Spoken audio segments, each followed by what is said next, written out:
Hello, snowboarders of the internet. I'm one of your hosts, Kevin. That's your other host, Avran LeFeber. And this is the podcast that we're going to be doing. We're going to talk about some stuff that's probably not relevant to snowboarding whatsoever. Enjoy. Yeah, it's the Angry Snowboarder podcast, just so you know.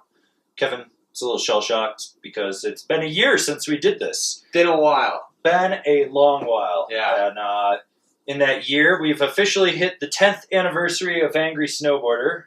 Kevin, you've been with me 7 years? 6 years? I think 8. 8 years? I thought 8. Yeah. Because Okay. I started right before, I started helping you before I went to Signal. And that was, I did that the 10-11 season. So I started helping you the 9-10 season. Okay. So yeah, 8 years. 8 years. So Kevin's been with me for 8 years. Yeah. I've done this for 10 years. I'm a glutton for punishment. I fucking hate my life. A lot's changed in snowboarding since then. A few things. One of the biggest was when I started Angry, I started it as a blogger website. So it was angrysnowboarder.blogger.com. Right. Then I bought angrysnowboarder.com. And I ran it like that for probably about 2 years before, maybe a year and a half before it became a website. And then we switched it to WordPress, which that was awesome and bad at the same time. Kind of was. Yeah. A lot of cool things have happened in that time frame. Yeah. I think snowboarding might slightly be in a better place than it was 10 years ago, even if the media landscape is pretty dreary. We do camber again. Yeah, camber's back. Camber's back. Yeah, reverse camber was the big thing back then. I remember selling boards back then, and you couldn't sell camber at all. Like, no. if somebody came in and you were showing them something camber, for no matter what kind of riding they were doing, they just looked at you like you were from Mars. Like, why the fuck would I want camber? Rocker is a thing, and I want that. Yeah. And now, I sell 15% of my walls rocker dominant. That's about it. Jesus. Yeah, everything is camber now again. Yeah, I'm riding more camber boards in the I pretty much reviews. only ride camber. That's mostly what I ride. I ride everything, but I'm riding more camber for the reviews, which is really interesting. But yeah, 10 years. So that's a decade. A decade for you lay people. Yes, that is a decade. But the big thing is, after 10 years, I've got some interesting stories. I'm a little wiser. I'm still referred to as new media, which 10 years? I don't quite get that. Yeah, decade isn't new anymore. No, but like no respects at all. But in that time frame, like when I started Angry, there were 67 blogs, websites, everything. Yobi had like relaunched after taking a 15-year hiatus or whatever it was that Brooke took with it from the 90s. I don't know. I don't really pay too much attention. They're dead. I thought now. the whole 90s thing was fake. I thought that was a joke. No. They were actually existed in the 90s? Oh yeah. They ran it on an AOL like free website thing on dial-up. AOL. Yeah. One step slightly above GeoCities. Yeah. But yeah, so they just went under, and Snowboard Mag, not Snowboarder, but Snowboard Mag just decided to crawl out of whatever comatose death kneel it was in. Like, I thought they were dead. Everyone said they were dead. 6 months, weren't they? Yeah, they got one person posting, and all they're doing is taking snippets from articles from other publications and linking it, which it's really funny to see how mainstream media kind of has killed itself to some extent. I think it's funny when there's people no originality anymore. No, it's they're just content mills, which I went down that path for a couple of years, and that was awful. Yeah. I never want to do that. I want to concentrate solely on original content, like the podcast, like your Can Kevin Carve It. We did Ask a Black Snowboarder. We did 86 episodes of Ask a Black Snowboarder with Marcus, which is really cool. We just put out rental board parked it video. Just did a whole grind through video part 1 on a Rosnell jigsaw. Top 5s, our weekly top 5 show. That's really cool to see. But yeah, in that time, I mean, I'm just thinking about how many companies that I've reviewed that are no longer around anymore. Right. Forum's gone. Yeah. Echelon's gone. Yeah. Omatic's gone. There's a bunch of little brands. Oh, Automaton. Tons of little brands. Atomic's gone. Atomic, yep, Atomic. They don't make boards anymore. All those random ski companies that used to make snowboards aren't making them anymore. Yeah, and so I don't know. There's a bunch of that stuff that I'm noticing. Like companies have gone. We've seen factories die. Yeah, Elan. Yeah. Seen a bunch of stuff in China implode. Seen production move to Dubai with SWS. Seen companies bringing stuff back to North America too. Like Rome had some stuff made at Utopia up in Canada. Seen brands come, like new brands since I started, like Marhar. Seen them kind of come out of the woodwork and get on their own. Is Dinos new enough? No, Dinos was around. Dinos was around before. Okay. Before Angry, but Yes is celebrating 10 years this year too. That's right. They started the same year that I did. Yep. Rome's 17 and just got sold to Nidecker, which, for all of you wondering what's up with this wheel we have back here, when we get stuck on a topic, we're just going to spin it, and whatever we hit, we're going to talk. So we got the Nidecker topic for them buying Rome and Low Pressure Studios on there. Also, there is a chance for one of you lucky listeners or viewers, depending where you're watching this, to win a sticker pack. And right now, the only place to get stickers is on Angry Snowboarder VIP with our monthly sticker club tier, which every month you get 3 stickers in the mail. So, and next month I've got a special gift coming that is not a sticker, but you guys will be super stoked on. So check out Angry Snowboarder VIP. Yep. That website is Angry Snowboarder VIP. Yeah. That's another thing in the last 10 years. I bought a lot of different domain names. Yeah, you have. Especially the last, 2 weeks. I kind of went on a little. I went on a little buying spree. Yeah, I might own 30 new domain names that reroute to various Angry Snowboarder things. But that's, we'll talk about that later. 10 years, gotten to design a couple things with companies, worked on products with various companies. One of the ones I'm most proud of is actually the Lumberjack from Marhar, getting to work on that. Yeah. With those guys, seeing an actual concept idea I have come to fruition and then have 100% sell-through proves that I do know how to design a snowboard. We do know what the hell we're talking about when we're talking about snowboards. So that was really cool to see. And then other things is helping designers with boards. The Skate Banana still exists and it's still a pile of shit. Yeah, that's kind of sad. Ride hasn't fully retired the Machete GT, but eventually, hopefully they will, because that thing fucking sucks. Yeah. And do you have any interesting stories from the last 8 years of working with me, like anything we've done or anything that sticks out as weird or funny? I'm sure I do. There was the failed project of face mask reviews that never happened. Oh yeah, remember that one where I got a bunch of Japanese face masks that I was supposed to, and that just failed, miserably, which was mostly my fault for not doing it, basically. But whatever, I'm pretty sure that those things came packed with SARS. Yeah, so if I get SARS, I'm blaming the Japanese, all of them. Yeah, every single one of them. I forgot we tried to do that. It's funny to look back on the failed stuff because so much stuff actually stuck. Because so it's the hour-long show that we were supposed to launch this fall. Yeah, that tanked. That tanked gloriously. Yeah, that fell through pretty quick. After 100 gigabytes of footage and editing a rough cut, I was like, God, this sucks. Yeah, it just.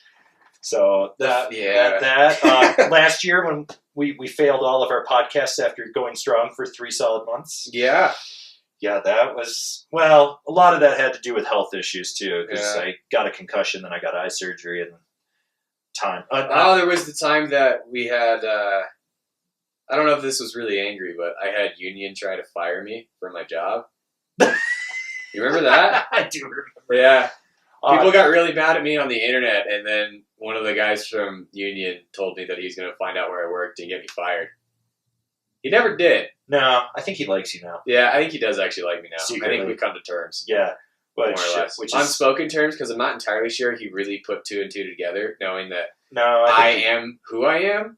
But we'll just leave that be. That's okay. Nitro tried to get me fired from a job once. Yeah, yep. Because I wrote a review about the was it the Sub-Zero or the Sub Pop? I can't remember. Whatever the limited release one was. The limited one was the Sub Pop. The Sub Pop, yeah. Yeah. And I wrote the review on it, And it like wasn't a bad review, and I just said like one thing. I was like, "This thing's pretty fucking soft." Yeah, it's fucking soft. It's And like they one of the just- softest boards I've ever owned. And they just went completely off the rails, like figuring out what shop I was in, calling my boss, threatening him to tell him to fire me, and it was like, Jeez. it was there was that. Then I actually did get fired from that job because of Angry Snowboarder, Yeah. because I wrote a nice article about the police state of Keystone and the former head of Ski Patrol there, Craig Simpson, who's Yeah. still a douchebag. Any ski patroller that tells you snowboarders have no place on their mountain, Right. their Their it's mountain. their mountain, like Yeah. they literally own it, their Right. mountain, can suck a fart out of my ass. And then I got banned for life from Vail, which was another one. That was 2 years ago? Going on year 3. Year 3 here. Yep. Year 3, and you know what? I love that IKON pass. Yeah. I'm gonna travel so much. The other thing is, like, not many people know this. Like the ones that are diehards and follow YouTube. I got eye surgery, so like I've been blind for years. But I went from being able to maybe see about 7 feet, 8 feet, okay in front of me to 20/15 vision, which is fucking phenomenal. Let's see. Elbow dislocation, knee dislocation, broken hand a couple times, at least 4 concussions in that time frame, and a couple broken toes. So that was fun. My knees will never be the same again. All I've got is 2 broken helmets. But no brain damage? No. Well, probably. But Well, we're going to do a video on that because I'm pretty sure I've got the symptoms of CTE. yeah. I also think I've developed depression, but unlike most people that suffer from it, I think I kindly enjoy it, which is weird. But we'll do a whole video on head That's injury. a topic in itself. Well, when you're at 24 concussions, or 23 concussions, it's not good. No. Your football player status at that Yeah, point. it is. So so like 10 years, I mean, it's really interesting. But for those of you that don't know that, because you probably follow us on YouTube, and you think our channel's relatively new because you've only been following the last year. Yeah. There's a whole back catalog of 10 years of content. I mean, there's satire, there's opinion pieces, there's... That time you made me ride Bon Iver bindings. Oh, Although you ended up riding them. I wrote them. didn't you? I still have them. You. Oh my god. I like to hold on to those for any time a company Yeah. tells me that they're going to do bindings and then they're going to reinvent the wheel, and I like to just show them a photo of that thing. Yeah. Be like, no. No. Yeah, Don't do it. magnetic paperweight bindings. But only one binding was magnetic. The other, that was supposed to be your back one, then your Right. front one. So there was like a 6.2 pound discrepancy between one binding and the other. Yeah. Yeah, that was a fucking...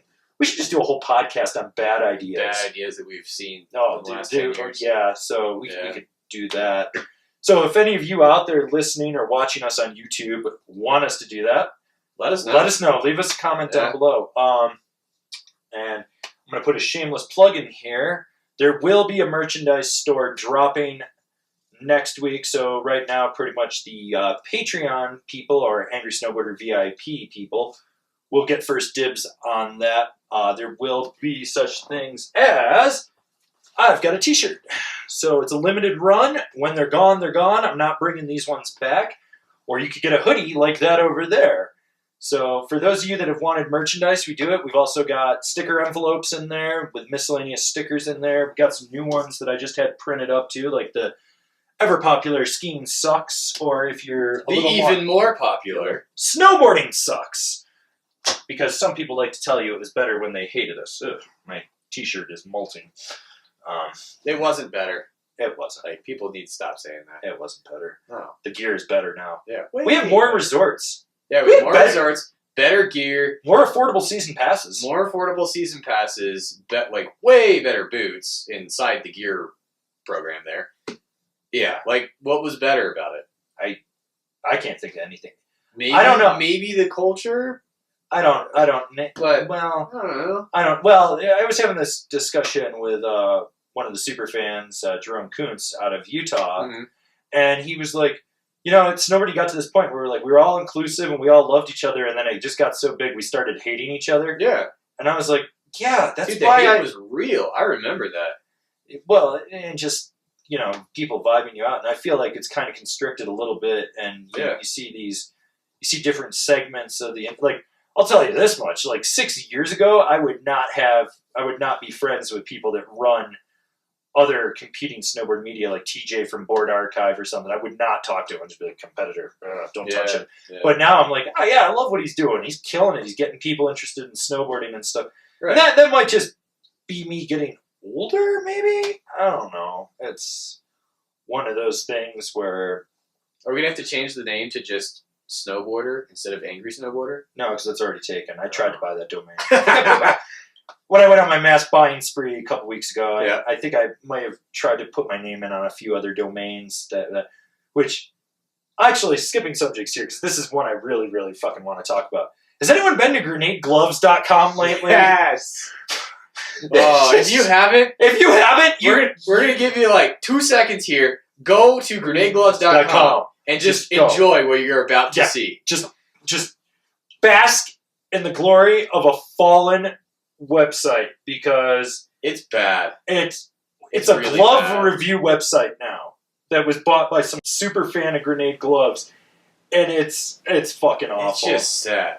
It's like HTML1 for starters. It's like super basic, and man, like just let that website die. Let Grenade die. Just let it die. Let it go. I heard Danny Cass is like a sushi chef or something at the cafeteria in Mammoth or something. I don't know. Yeah. But I would have loved to have bought that domain name and just rerouted to Angry. But I could buy optionsnowboards.com. That's available. Oh. That was a little pricey though. I think that was like $300, and I was like, I don't want to spend $300. Yeah, it's probably not worth it. But I did buy a lot of domain names for Blower Media. Uh-huh. Which, I mean, if you're going to announce that you're going to start a new snowboard entity after yours collapses, make sure you park all your social media accounts and buy every domain name you can, because people like me will buy them and then reroute them to Angry Snowboarder. That's the competitor coming back, is just cut the rug from underneath you. Sorry about you.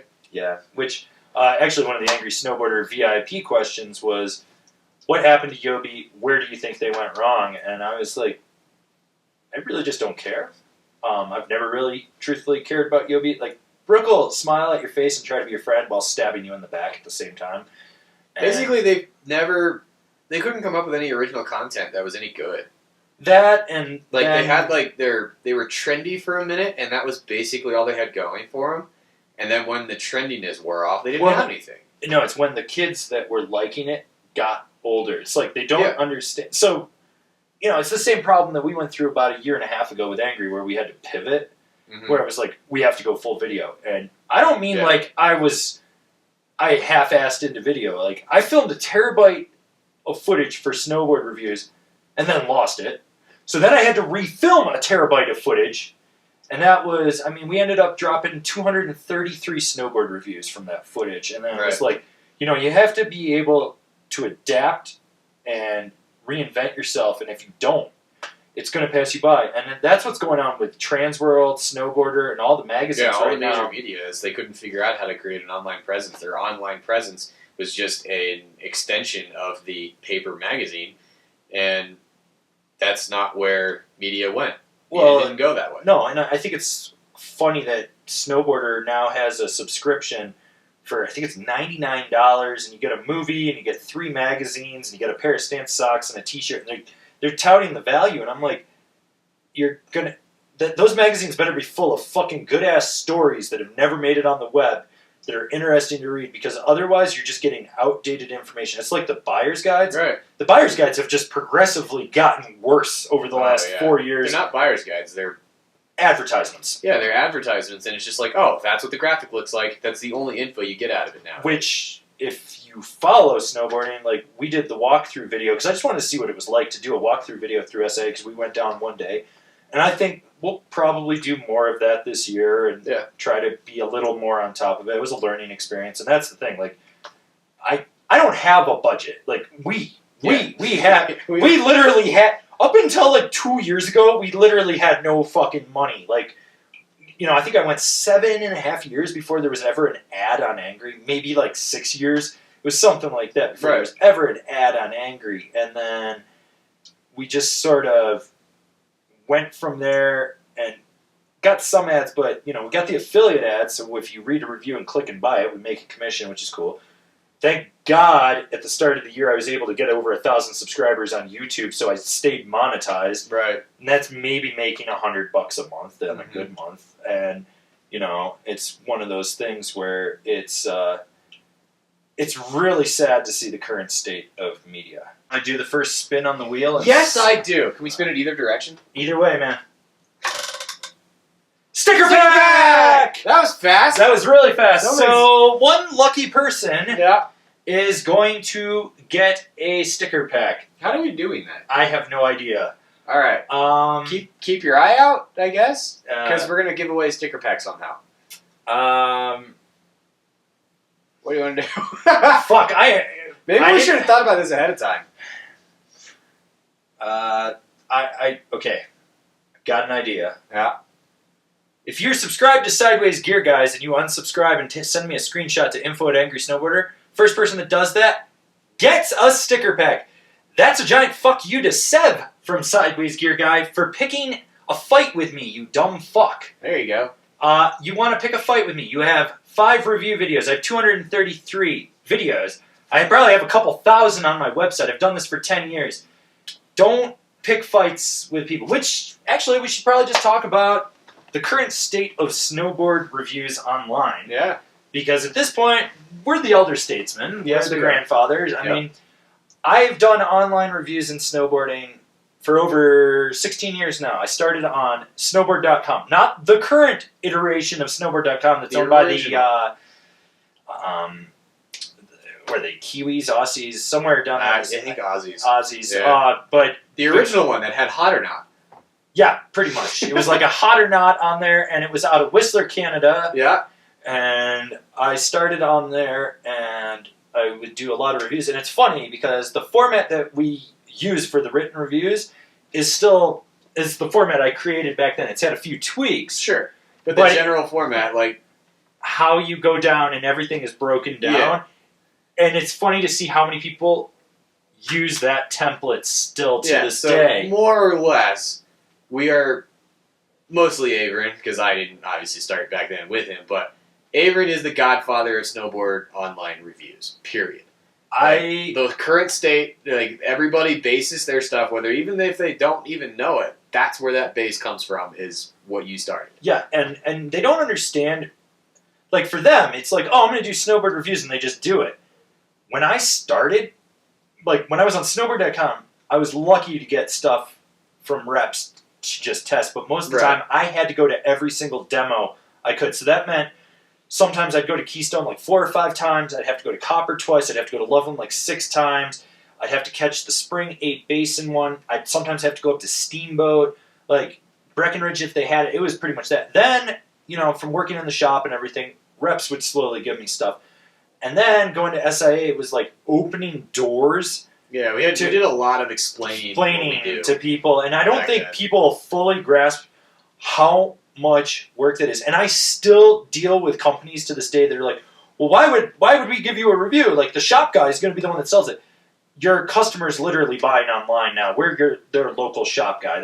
That's what Kevin and I have been trying to do and establish on YouTube for the last year. Is like, and all this stuff is accessible in your pocket. Okay. Like when you, I can't tell you the amount of times I have somebody say, well, I read this on the internet about this, or I saw this on the internet about that. I've actually literally had a dude pull out a computer from his backpack and sit in my shop and look up reviews on his computer. My favorite ever was the time the guy said the Angry Snowboarder said this, and I looked at him and I was like, no, he didn't. And he goes, no, he did. And I go, no, he didn't. I wrote that review. I wrote that review last week. I am the Angry Snowboarder. I didn't say that. I said this. You're completely wrong, and you're just doing it to second guess yourself. But I more or less had to do the same thing with the guy that brought his computer out. He started looking up online reviews, and I was like, well, there's pretty much only maybe 2 sites you can really go to and get a real good review. And I know the dude that runs one of them, and I write the reviews for the bindings for that guy. Yeah. Why don't you just talk to me? And he refused to talk to me and just wanted to read them online. Just wanted to go for it. And all those brands that say it's not worth it or whatever because the shop's selling the board and we're not, Well, we are, to a point where the person won't talk to me and instead wants to read it on the internet. Yeah. Just case in point, the amount of emails and questions I get on gear. So, to date, on angrysnowboarder.com, there is almost 25,000 comments. I would say 85 to 90% are all gear-related questions. I get about 3 to 5 emails a day, and I try to answer them. I try to answer every question on YouTube. I spend about 2 hours a day, most days, answering people's gear questions. And it goes back to that whole point of I had to kick that door down so that consumers would benefit from it. Right. And that, it's funny to see someone come up after me and try to pick a fight with me because I've done this for so fucking long. And you're the reason any other review site could even exist. You put on all the legwork to make that a viable thing in the industry. Exactly. And so TJ from Board Archive and I sat down for about 6 hours this summer and just talked about everything. And he's like, you paved the way. You literally paved the way. And I was like, yeah. And then everyone kind of took it their own way and did stuff. And I've seen people that have been more successful financially, but they never had to break down the door. They didn't have to. They were They had financing behind them. They, like, you know the story of like how destitute it's been. Like, there's been times like I've had to choose between paying rent and eating, and to get there. And I'm not saying this to be a sob story. This is just I have believed in what I've been doing for so long, and that I was going to push it. And I wanted to push it so hard. I mean, honestly, I should have been on YouTube 6 years ago. Yeah, should have. And I love the people that are like, why weren't you doing video reviews back then? Literally, I could not afford a camera. I could not afford a camera. The first camera I ever had for filming anything was a Canon T3i I was doing contract work with Echelon Snowboards to manage their team and open accounts for them. And they had a lot of people here in Colorado, so they bought a camera for me to use. And I lost that because they went bankrupt and took that back. And then I traded a snowboard to my roommate for a Canon T3, and that worked. I still have that camera. Then I bought a T5i with some of the first advertising money I ever got from Rosinol, and that helped open the door. And I barely graduated high school. Like, in all honesty, if we had merged my senior year, I would have been like bottom 15 of my class instead of being like number 63 or 67. And I never went to college. Like, everything I've had, like, learning to write, learning to code, learning to film, learning to edit, learning to light, like, literally there are times where I have to watch a video before I do something when I'm editing it. So for all of you guys that are like, the videos are getting better, that's me learning in the process to do it. Like, believe me, if we had a budget, I would hire Ben West, one of our guys that does do edits for us, full-time. Like, full-time. Like, this is why Angry Snowboarder VIP has been so integral the last year. It has allowed me to pay Kevin to be able to get about 15 to 20 hours a month out of him for work. It has allowed me to fund the merchandise, which you will be able to buy soon. And for like the first time pretty much ever.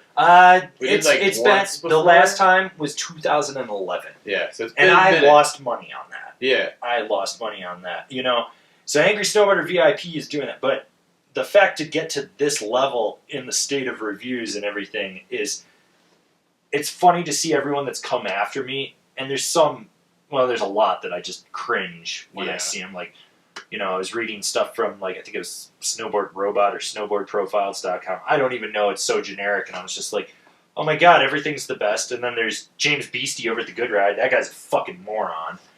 And I love it when people quote that one to me. And I was like, cool, you just literally quoted the marketing from the brand. Like, he doesn't have an actual opinion on most things. No, he never And has. the opinions And half the time when he tries to repeat the marketing, he gets the marketing wrong. Oh my god, I will say this.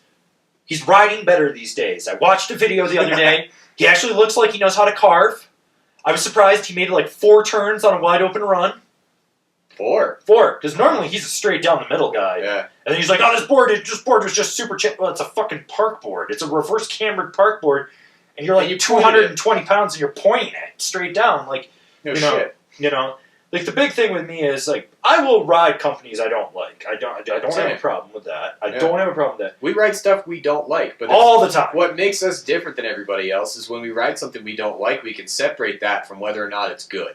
Yeah, and we also look at who is it for Right. versus why did this just not work for me. I'll tell you why it didn't work for me, but that's fine. And we've disagreed on stuff too. Oh yeah, Yeah. you love your Kilroy, your Yeah. custom Kilroy, and I find it to just be dead and just bleh. Yeah.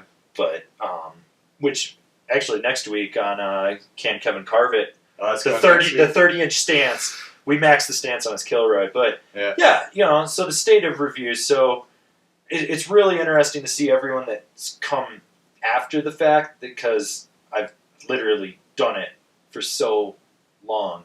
And I mean, it's funny now to have companies finally, 10 years in, approach me and want to work with me. And I still get the shaft from companies. Like, we had that blow up with Shred because they wanted us to review everything. And I probably, between you and me, we probably put in 40 to 50 hours worth of work and then got denied their affiliate program.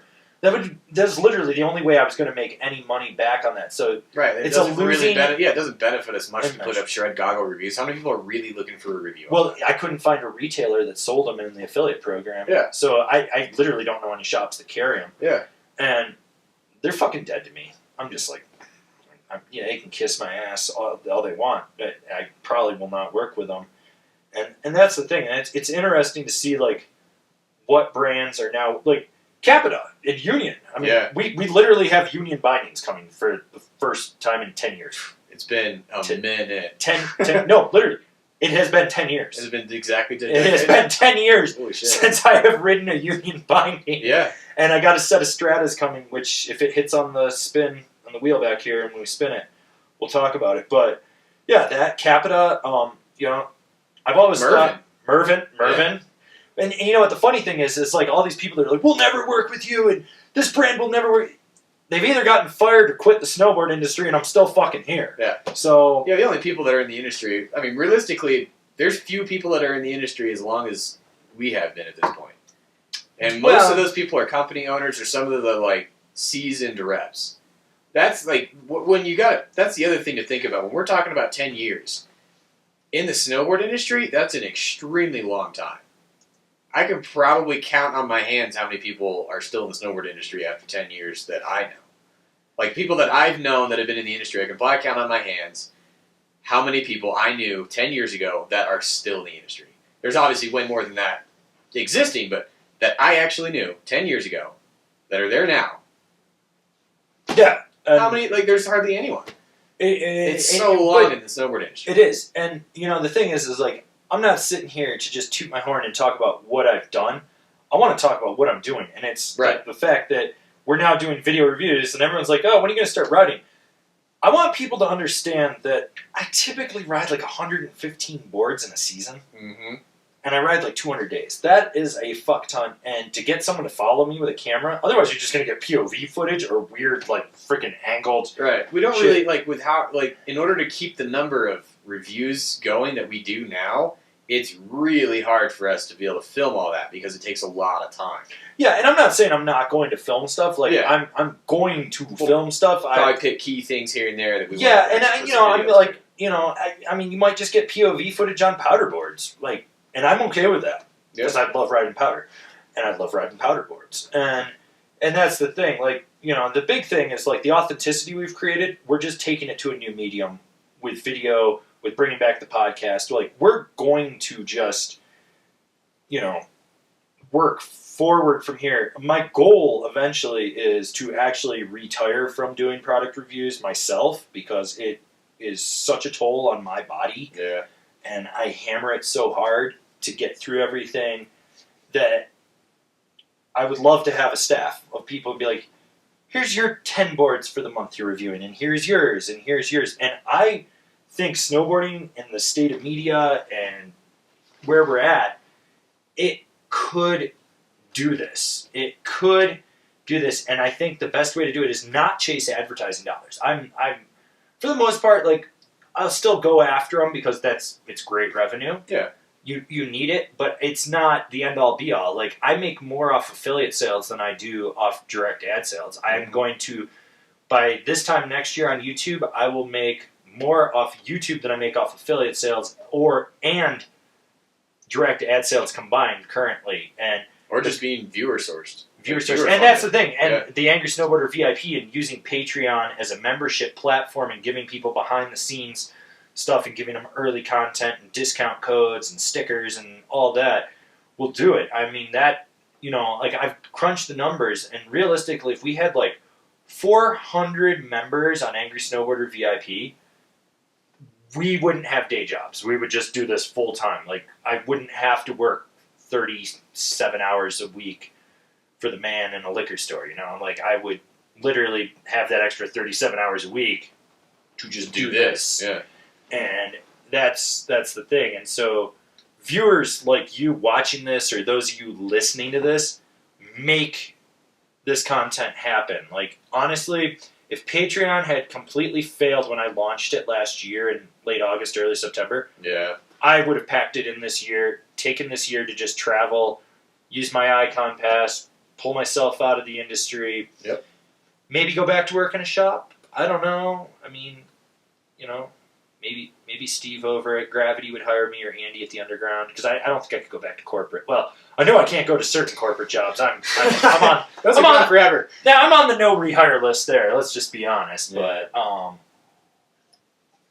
it's one of those things, like, so it's really curious to just see what we've been able to do. But we got a lot of really cool stuff coming. We do. We've got 7 more weeks of Can Kevin Carvets filmed. So every Friday there'll be a new one of those. Every week you guys are getting a top 5. September's beginner month. We've been doing a lot of beginner content. I'm about to launch a new series in conjunction with Beginner Month called Explained. And they're about maybe like 2.5 minute videos where I'm like, this is reverse camber, this is what it does, this is who it's for, this is what an async side cut is, this is why it works, this is how it works, this is who I'd recommend it for. We got binding reviews dropping. Binding reviews, we've slowly been rolling them out. I've got a bunch more product reviews coming out. Drop Gloves and Goggles just reached out to us. We've got a package coming in from them. We will still be doing reviews. We will be doing this podcast once a month, tentatively for the foreseeable future. Once a month is a very attainable goal, because to go along with like what we're doing, I've always viewed getting to this point, I figured I would have done this like 6 years ago, but to get to this point, as a marathon, and you have to pace yourself, and there's a lot of people running sprints out there right now, and they're going to burn themselves out real fast, and we're going to still be here because we're running that marathon. But my end goal is to have a staff of about 9 people and to produce literally a video to 3 videos a day in the future, and as well as having the podcast, as well as having the VIP content, as well as doing more live streams. I really want to bring back live streaming, and if you guys want to see us do live streaming with, like, while we're out riding something, let us know in the comments. Tell us that. Yeah, is that something we're interested in doing? We're not, we haven't really committed to it yet, but if that's something you guys would be super excited about, let us know. I want to do that, but a lot of that is dependent on Sprint as my phone carrier, because Summit County is a little bit of a gray area in spots. Like, I get jack shit for service at Copper, unfortunately, unless I'm in the base area. Most spots on Copper. And I'm not ready to go back to Verizon because they don't have unlimited data, because I use like 40-something gigs a month. Yeah. So they throttle me. But, we're trying to make content for all of you guys, and we're not concentrating on what we've done or the nostalgia factor. We're concentrating on where we're going and what we're going to keep doing for you snowboarders on the internet.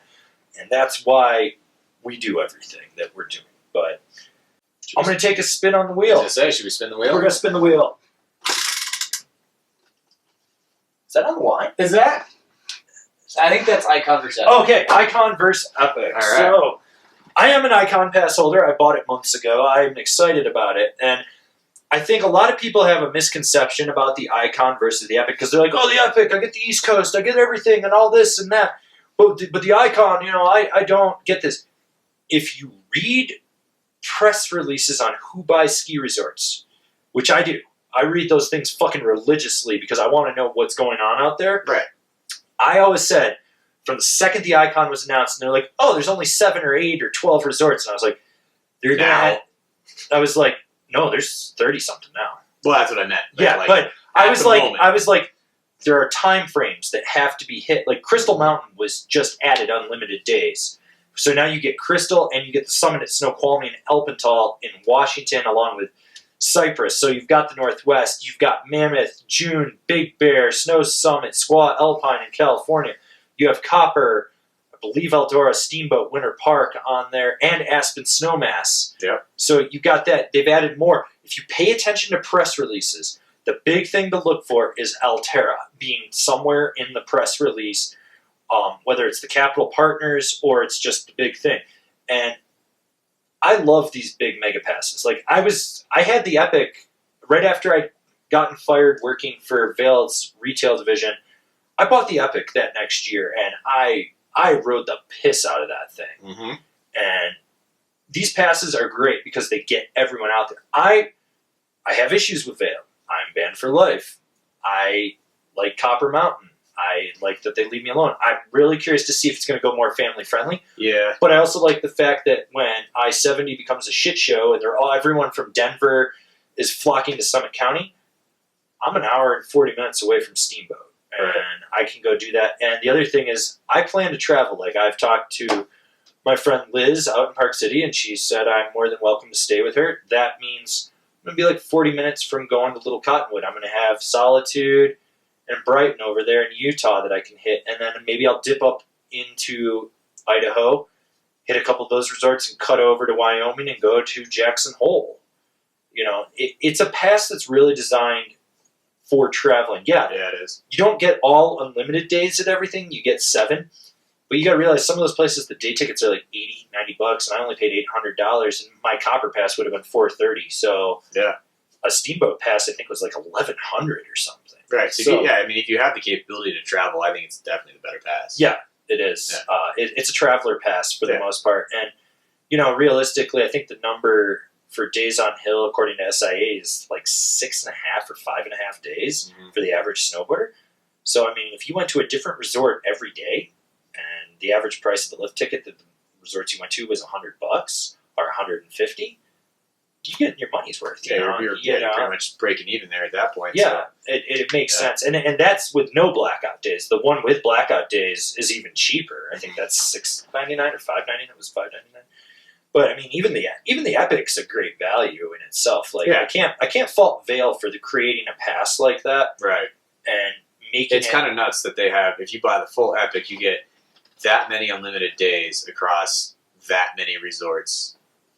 Like I mean, they wrote the game on that basically. Like that's the reason the IKON exists is because Vail kept buying mountains. It is, and the other competing resort companies had to figure something out. I know, and then you look and there's like the Peak Pass, which is Big Boulder, Hunter Mountain, Mountain Snow on the Mid-Atlantic. You've got the Mountain Collective Pass, which is another traveler pass, but that's only 2 days at each resort. Right. Yeah. And I think this might be the last year for the Mountain Collective. Is what I heard. With the IKON, it wouldn't surprise me. Yeah, because there's a lot of overlap with that. Yeah. And I think that these passes are just phenomenal. And I think if more people would just get past the sticker shock of the season pass, they'd realize the value in it. So, like, was it the first year I bought the Copper Pass? I paid $409 for it, and I rode there 87 days. A day ticket is $95. That's pretty damn cheap a day for me to go ride Copper, you know, and do that. Or my Basin Pass it was $319, and I rode, I think, something like 67 days. That's fucking phenomenal, man. You're paying like pennies on the dollar at that point. And if you broke it down by how many runs you made off of every day, a penny out of every single time. So I think it's one of those things that the more you buy these passes, and the more you go, the more value it inherently creates. Because the more you ride, the better you become at snowboarding. The more you want to snowboard, it just makes sense. I mean, there are certain negatives. I'm really curious to see how much more crowded Copper is going to be this year. Yeah, that's kind of the biggest thing that I'm worried about with the IKON Pass. But at the same time, that means that people would have to travel to Copper. So I think that's really the only factor at that point. Like, I don't think anything local. I don't think it's going to change because the people that were going to get that pass, we're just going to get the Copper Winter Park pass. Yeah, so it's just the traveling piece of that. Well, you look at how busy like Breckenridge is during Yeah. peak season. They're saying there's 27,000, 35,000 people on the hill. That's crowded. When you're hearing Yeah. that an average lift line and the base of And the peak 9 and the Or V8. photos that were coming out, was it last year or 2 years ago from Vail, where you literally were all like halfway up the mountain to try to get on like so lift there's 4 a or wherever it little was. something about that photo, and I think it's a little misleading. Yeah, but it's fun to pick on Vail. It is fun to pick on, but still at the same time, that photo.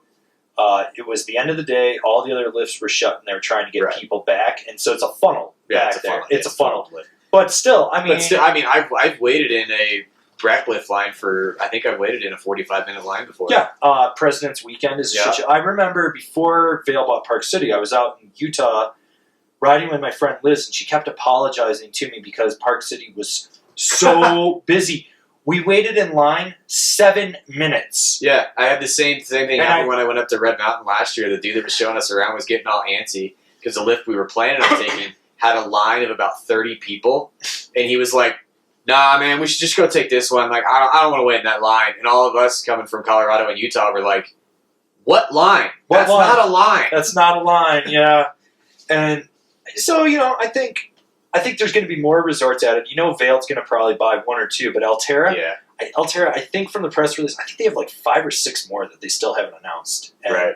I'm really curious to see where this ends because Altera also has like a whole division that's summer resorts and beach resorts and Yeah. shit. So it's like they're not hurting for money. Like Vail is a real estate company with ski resorts. That's really what they are, and then a retail division. Mhm. Altera's like, we do destination resorts and we get you people here, Yeah. and that's the thing. The thing that I'm interested to see what happens is the overseas markets. Yes, Vail does already have their hand in Europe and has their hand again in Japan with And- the Hakuba Valley, where you get 5 consecutive days in Hakuba Valley throughout all the resorts. I that think are it's in only there. 3 resorts. Is it only 3 of them? I know Niseko is on the IKON now. And Okay, so they're reaching overseas. I haven't That's seen 7, any of that. and you get something in Australia too. So Yeah. Oh, yeah. And that's the other one. Is Vail's got Parish. yeah, and I think maybe they got New Zealand. They got something down there in the southern hemisphere. I want to see one of them pick up like Chile or something. Yeah, that's gonna be the interesting one. Is who reaches down to South America first? Yeah, but I mean, start tentatively doing with an IKON chasing pass winners. though, I mean, you figure if the Northwest gets hit, they could open super early. But let's just say Copper opening is around the 8th of November. No, it got pushed. Copper, I know. it got pushed. Yeah, they haven't finished their lifts yet. Oh, so they're pushing it back. I think so. So From that's from the guy that I was with Gravity. Oh, I was Steve or Dylan. Trying to remember what his name was. I'm terrible with names. I know you are. A little bit shorter. About your age. Yeah, That's Dylan. that's Dylan. That's Okay, Dylan.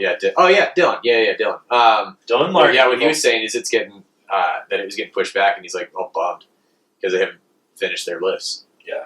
Their Copper's putting in not new lifts, but they're replacing redoing. Yeah, replacing. Eagle and Flyer are going to Yep. be 6-packs, which Yeah, and that's the other Eagle- thing that Altera's Well, doing. Eagle's going to be a Chondola. Oh, is it's what a he- 6-pack and Chondola. Yeah, 6-pack and Chondola, and then Flyer's going to be a bubble.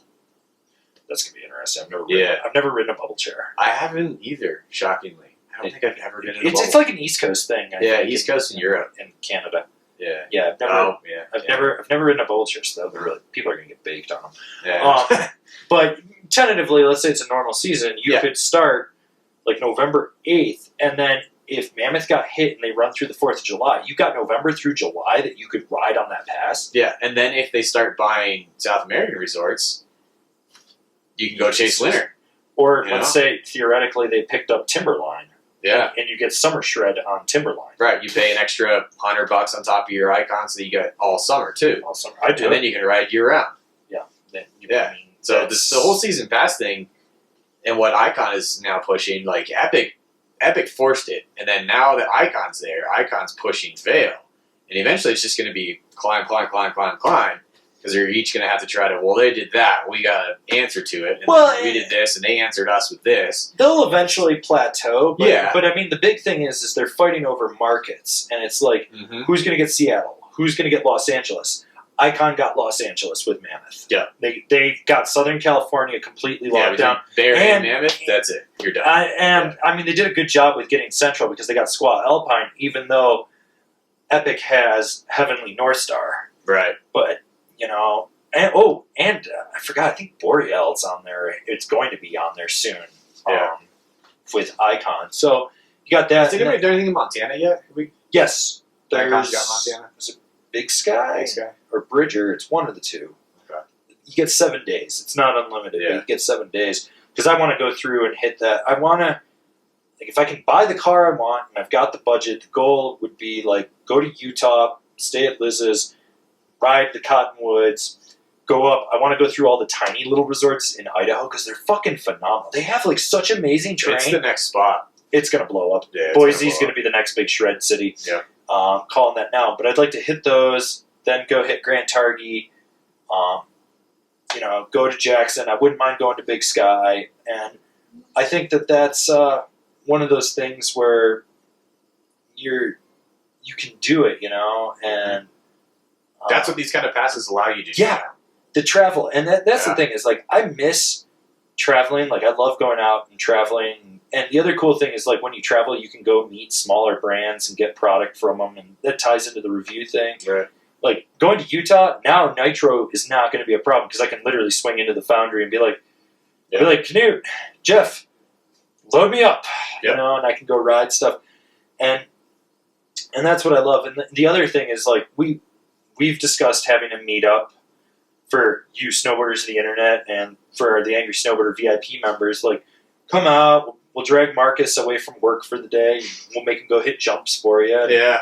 I'll probably wrangle Dylan. I'll wrangle Dylan Thomas, you know, away from Rozzy, and if Crowbar's around, we'll bring him out and, you know, get all the homies, and we'll go out and make some laps with you, and then we'll go get tacos or something. Yeah. And, you know, go out and just ride, just have a shred day, and, like, work on solidifying that community thing, which is going to be really tough for me because I really hate people. Yeah. I don't like riding the chairlift with strangers. I've had a few people recognize me from the videos now, and it is very weird. Oh my god, it's the weirdest thing. So weird. So weird. It's very awkward feeling because they're like all starstruck, and I'm like, what? Why? I'm just a shop kid. Like, it's okay. I had that happen to me this past winter at the liquor store. Like, this guy comes in, I ID him, you know, and he's of age. He's from New York, and he's just like, I know you from somewhere, and I was like, probably. And like, I know. I'm so used to people being like, oh, I know who you are, and I'm like, yeah, I've been working at the same shop for 6 years in Summit, and they're like, oh, okay. Yeah. But now when they're like, no, that's not what it is. I'm like, oh, and he's looking at me and he's like, no, I know you from the internet. And I was like, well, I do run Angry Snowboarder. He's like, dude, you have influenced every one of my sales for like the last 6 years. Like, every board I've ever bought, you know, every purchase. And he's like dorking out, like just nerding out on me hard. And his friend's like, what the fuck's the big deal? This dude works in a liquor store. His girlfriend's like, what's going on? You know? Yeah, seriously. And it was super, super interesting. And I mean, I was stoked. I wish I'd had stickers because I would have given it. I carry stickers. He carries stickers. If you see me, granted, I feel super awkward when you do it, but I'll give you a sticker if you see me and you point, hey, you're Kevin from Angry Snowboarder, you'll get a sticker. Yeah, so, and I, you know, to go along with that, I might take one of those stickers and, like, write something on the bottom, be like, you get a VIP sticker pack if you can show a photo of it or something in my writing or something. That's not a bad idea, yeah. So, we'll do something along that way, but we want to do, like, a meetup, and having the IKON makes total sense. Like, I want to go to 32 day at Brighton this year and come out, and I know that there's a bunch of people out there that want to meet up. Super fan, Alan Russell. Dude's a G. Got 203 days last season on a low tide year. Heck yeah. That dude's a G. I sent him a sticker pack just because in Utah he got 203 days? Yeah, wow, that's hard. Yeah, exactly. That dude's a G. Hard last year. So I sent him a sticker pack as a thank you because it was cool, but he and I were talking today, and he wants me to go to Pow Mau with him, and I'm like, I'll go to sick, Pow dude. Mau. Yeah, Pow Mau's fun on a good pow day. Yeah, so I've stayed there. I stayed in Rick Alden, the founder of Skull Candy's house, but I've never ridden there. Yeah. And I really want to ride. I also went to the weirdest snowboard bum bar there, which Utah's just weird in general. Yeah. It was like a country club, And it was really weird because there was like a bunch of derelict snowboarders and then people in polo shirts. And I was just like, You felt sticky? I felt dirty. Well, you probably were. Well, yeah, I think I showered twice on that whole trip and I was gone like 13 days. So. Oh, was that your trip with Norwood? No, that wasn't. Different trip. No, that was. That was the Norwood trip. Yeah, that was only like 7 days. I thought it was with Rob the Rep. Oh, there was that trip too. Yeah, that's right. God. Ooh, he's a gnarly dude. That man was the funniest dude on earth. Everywhere we went, he's like, find me a hooker.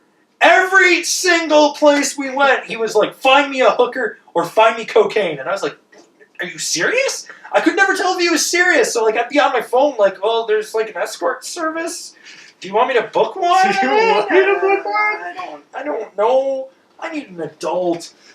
You're not an adult. Rob was not an adult. Rob, he owns a brewery now. And like 10 houses. Freaking weird. Good for him. Yeah, I know, right?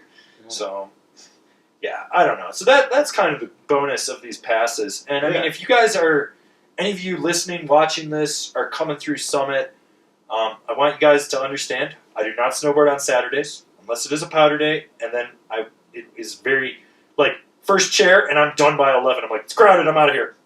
Gone. Yeah. But if you're coming through, and, you know, like, we'll be at Copper, we'll be at the Basin.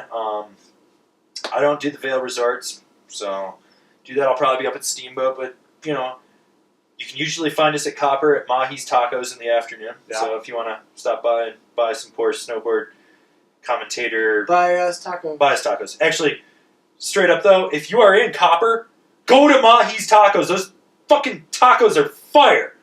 Those are fucking great, man. They're very good tacos. Those are, especially the Flaca taco. That thing is amazing. It's like a best way to describe it is a deep fried mashed potato shell taco. It's fucking amazing. Also, just so you know, the vegetarian taco, the Forager, you'll look at it and you'll be like, no, I don't want that. It's a vegetarian taco. It's possibly the best taco on the menu. So, also, the tacos at Pal Mal are real good too. I had some of those a couple weeks ago. A week ago. After riding some mountain bikes there. Their tacos are good. I'm going to go check that out. Also, if you're in Breckenridge, go to Sancho's Tacos. Rita's is okay, but Sancho's is even better. Yeah. So as you can tell, we like tacos. Tacos are pretty good. Yeah.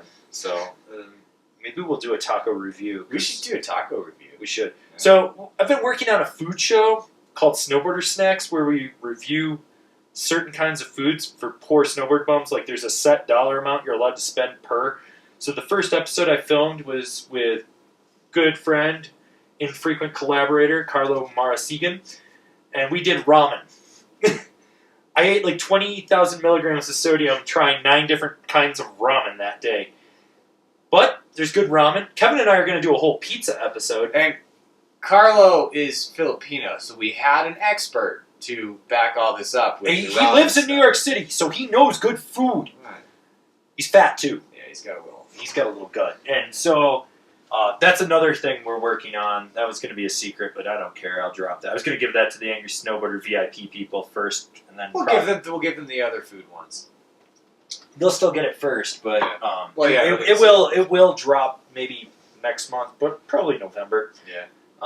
But we need to go do the pizza episode and whatnot. But yeah, so if you guys are traveling, you're coming through Copper, let us know. We might be filming some stuff. We might be around, but we'll definitely meet up, let you take a selfie with us. But come up gently, because if we're in the middle of doing something and you just come up out of nowhere, well, we don't...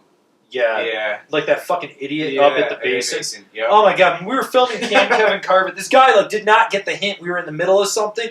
He's like, what are you doing? I'm like, we're fucking working on something. Isn't it a board review? And you were riding the shark bite, the one with the missing tail. Yeah. And the guy was like, looked at him, I was like, does that look like we're fucking reviewing that thing? Like, no, that's not even a real snowboard. I took an angle grinder to that thing. But please don't interrupt us. Use some tact with it. Yeah, wait for when it looks like. Yeah. We're done with whatever. Like if he's standing facing me about 5 feet away and I'm standing there facing him, we're busy. Like if I'm sitting over there turning screws and he's not holding the camera, like all right, yeah, maybe come over say what's up. Yeah, But Yeah, don't interrupt us. Please don't. It just sucks because you're contending with like the wind, cars driving by in the audio. Yep. You're making sure that the microphone's picking up Kevin, which apparently is an issue. I don't know what it is with my octave or voice or something, but camera mics have a hard time with me. Or I have a hard time with them. I don't know. That's why you should support us on Angry Snowboarder VIP so I can buy a lav mic that's wireless to wire his ass up. Yeah. But just have some tact when you're approaching us. You know, like I'm usually treat us like a dog that you've never met before and is a little big and he's got his ears back. Yes. Treat us like that. And understand, I'm usually a little skeptical with riding chairlifts with people. Don't take it personally. I just assume that most people are going to fall and take my knee out. Yeah. So, that's kind of it. Wheel it? You want to wheel it, or do you want to just pick something from the big list we were talking about? We can pick some. Yeah, you want to talk about the Cimarron Club? Yeah, we do. Oh, let's talk about the Cimarron Club. Yeah, we do. You want to tell people what the Cimarron Club is? Alrighty then. So, there is a new resort in Colorado. You can't go there. What is it, like a $2.25? $2.25 for a lifetime membership with your annual dues being That's like million. $2.25 million for a buy-in. For a buy-in, then I think it's $55,000 to $65,000 a year. So more or less, your season pass is $55,000 to $65,000. Granted, that $2.25 million does give you a plot of land to build on, but it's a private resort. I thought you had to buy the land on top of it. No, the land is included in it, or your plot to build on. But I'm going to bet you it's probably a quarter acre. Yeah. So you literally build a house. You can build a house, and that's it. But you have to build a house. But they don't have any snowmaking. And I don't even know if they have chairlifts or if it's a CAT operation or what. It's out by... it's up by Telluride, right? Yeah, it's down by Telluride, so... but it's a private resort. I mean, this is like the most bougie fucking thing I've ever seen. 13 families. 13 families allowed. So, and 7 spots are already taken. Yeah. So, it's like actually happening because they've already filled more than half. Yeah. So, not exactly something I'm super stoked on, but we were talking and we thought it would be in our best interest to say the first person that can prove that they poached the resort on a powder day, because the powders are going to be fucking phenomenal down there. Because nobody's going to. You're going to be like literally contending with maybe 13 people on the whole resort. So the first person that poaches that, we will send a care package to. It might be some stickers. It might. It'll definitely be stickers. Well, definitely gonna be stickers. But you will probably be something better than that. We're working on. We're working on some stuff. But the first person that can poach that, not get caught, film the whole thing, and send it to info@angrysnowboarder.com will get a prize pack from us. You're gonna get something. You're gonna get something, and you're gonna be stoked on it. Yeah, because I don't know about you, but that's just asking for us to poach it. Like they gotta know. I'm trying to figure out how I can get my ass up there and poach it. I'll send myself a prize pack. Because if they cut runs, they did. Those are going to be untouched runs all the time. All the time. Because the most amount of people that could possibly be there all at once, maybe 130 people. If you got giant families that they bring their cousins and aunts to. Exactly. 130 people max, I'm thinking. So it's never going to get tracked out ever. Ever. It's going to be like the best thing ever. Yeah, so I literally, maybe we'll just make a super tier on the Angry Snowboarder VIP that's like $1 million a month, and then we can buy a membership there. Yeah. Sure. Why not? Somebody out there's got too much money and they love us. They do, hopefully. Maybe. So, anyways, that's the Cimarron Club. We've got a little contest going on. I'm gonna. It's your turn, isn't it? It is your turn. You can spin the wheel. Women's reviews! All right. Cool. I wanted to talk about this one. Okay. Well, so as many people know, we've kind of done women's reviews in the past. It would be like 4 boards, 3 boards here and there. Whenever I could find someone I could trust that was competent enough to write the review. And I've had women reach out to me in the past, and they want to do it. And we want to do it, and we've had people be like, just review it. I mean, the Good Ride does it, and they don't even ride it. And I'm like, I have the size 8. Kevin could literally ride a women's board. I mean, I could. He could, but we want to do women's reviews, but I want to do it right. And I understand what it's like to build the following and to get there and to do it. And I want to get to the point where I can pay the person that's doing it because I know how much time it's going to take. Right. And I know how much effort it's going to take. And I don't want to do just written. I want to do written and filmed. And ideally, I would love someone to be local to Colorado area where they could come by, pick up the boards, we could film everything, drop the boards off, build trust, do everything. And I want to get to that level.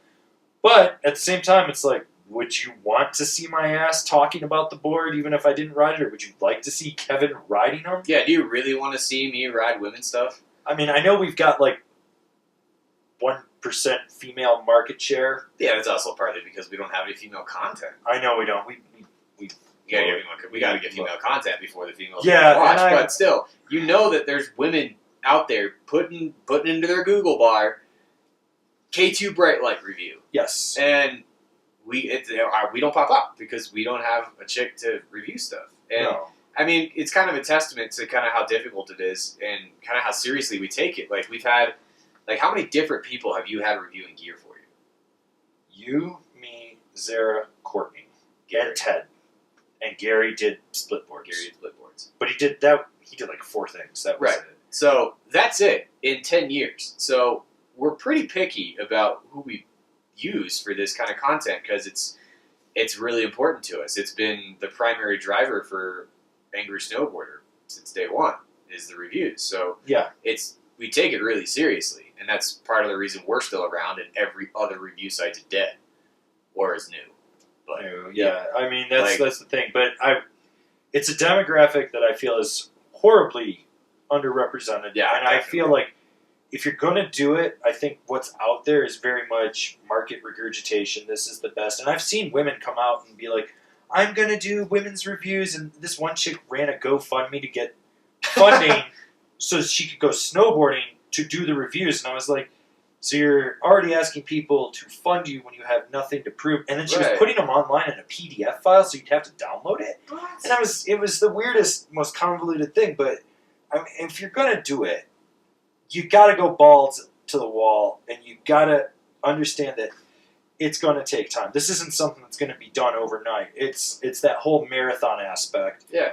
And I want to do it. This woman, Joanna Hunt, emailed me months ago, and I never responded to her saying she wanted to do it because I was just sort of like, originally she had asked why we didn't have any, and I was like, well, or where they were, and I was like, well, we don't have any, and then she volunteered herself, and I never responded. I kind of regret that. I kind of feel like maybe I'll reach out to her and just be like, where are you based? What are you looking to do? Yeah. But we don't know where we can find there's people that I wanted, but they just said they won't do it. They don't feel comfortable. They have full-time jobs. It's something that it's a full-time job. It really is to do it. And you're giving up your day to ride a board. You don't know if it's going to be good or not. Yeah, and part of what was good for me with all this whole thing is that's one of the things that I love about snowboarding is riding a bunch of different shit. Right. So for me, that kind of works out. For you, you would rather ride the same thing every day, but I'm getting to that point. I mean, there's just but still there's find a that part lady out there that is either willing to put in that kind of work and understand that she's going to get to ride her own gear maybe in November and maybe in April. Yeah. And that's pretty much it. And after that, it's going to be you're riding. I mean, and there are some, perks to it. Like, I hardly ever ride inline. Other than, now I've gotten to a point where I collect stuff and I've got weird shapes that I continue to ride because you're riding. But other than that, for the longest time before I started doing weird shapes, I was not riding inline. I was riding next year's stuff. Yeah. And there's some cool stuff to it. So if you're interested in that and you're actually competent and literate and comfortable on camera, then we're interested in doing this. Because I'm definitely of the opinion that I think there's way too much shrink and paint snowboards out there. Yeah. I think there's way too much of it. There's too many women's lines that just mirror the men's line. And, I'm not a chick, so maybe that's totally fine, but maybe there's an entire section of women's snowboarding that's not being explored because there's no one to push it. There's no one out there to say, this sucks, or this that is actually designed for women is that much better. There's no one out there to say it. Right. So we kind of need that. Yes, and I would love to give someone the platform to facilitate that, Yeah. and to drive that, and to become that face of women's snowboard reviews. Mm-hmm. You know, I'm willing to work with the person and take that risk, but it's got to be the right person that wants to do it, that knows. Everything's got to line up. Yeah, it's. I'm looking for a fucking unicorn. Yeah. That's the hard thing, and it's like, and you know, I've had people that try to do it, but I mean, no offense, but I literally like, I want someone that's not at one end of the spectrum, that's like either rail thin or really curvy and heavier. I need someone that's like that moderate, right in the middle, kind of like they can understand, so that they can ride a wide range. Because I've had people that are like, well, I only ride 154. So it's like, cool. Well, there's like 6 women's boards that are 154. So good for you. Yeah, you can't be super tiny or super big. Yeah, that's the other thing. The other side is like almost every girl I talk to is like, well, it has to be a 138. And I'm like, you should be riding like a 147. Yeah. So I don't know what to tell you. Yeah. Like, I mean, that's one huge thing that I would love to find a chick that understands that women ride boards that are too small. Yeah. All chicks that I know are riding boards that are too small. Yeah, and you know, I want someone that comes from a shop background too, that has worked the sales floor and knows what the defeat of having someone not listen to you, even though you know more than them, is, and to understand what it's like to close a sale with someone and have that it change their lives because you got them on the right gear and they're going to go out and ride. And they came back and said, "This is the best snowboard I've ever had. Thank you so much." Yeah, exactly. That's where I'm at with everything on this, so I would really like that. So if there are any women watching this, which it's usually my mom and maybe one other female, please contact me. I'd love to talk to you. Yeah.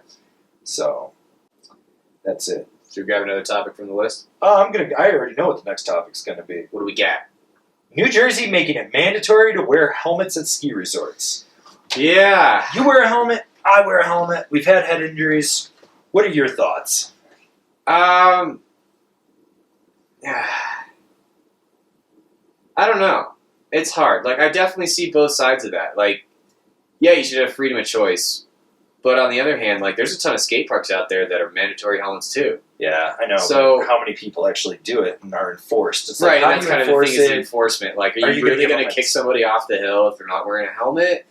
And then, yeah, like, I'm all for personal choice. I have friends that have had multiple head injuries that will not wear a helmet still. Yeah. That's fine. That's their choice. I respect that. If they want to become a vegetable from a head hit, that's fine. I'm literally one concussion away from being brain dead. I know it. I just like being able to think, so that's why I wear one. Yeah, I wear mine not so much for injury that I would cause myself, but from someone hitting me. That's my thing. Is myself. You know, but I don't think it's the right move, and I don't either. I mean, I think, yeah, I know. Like, how do you? I mean, I guess maybe if they had a massive problem with it or something, like they've got a way higher rate of head injuries at ski resorts than like any other territory or state or whatever. Then wouldn't they have to be open for more than 40 days? Right.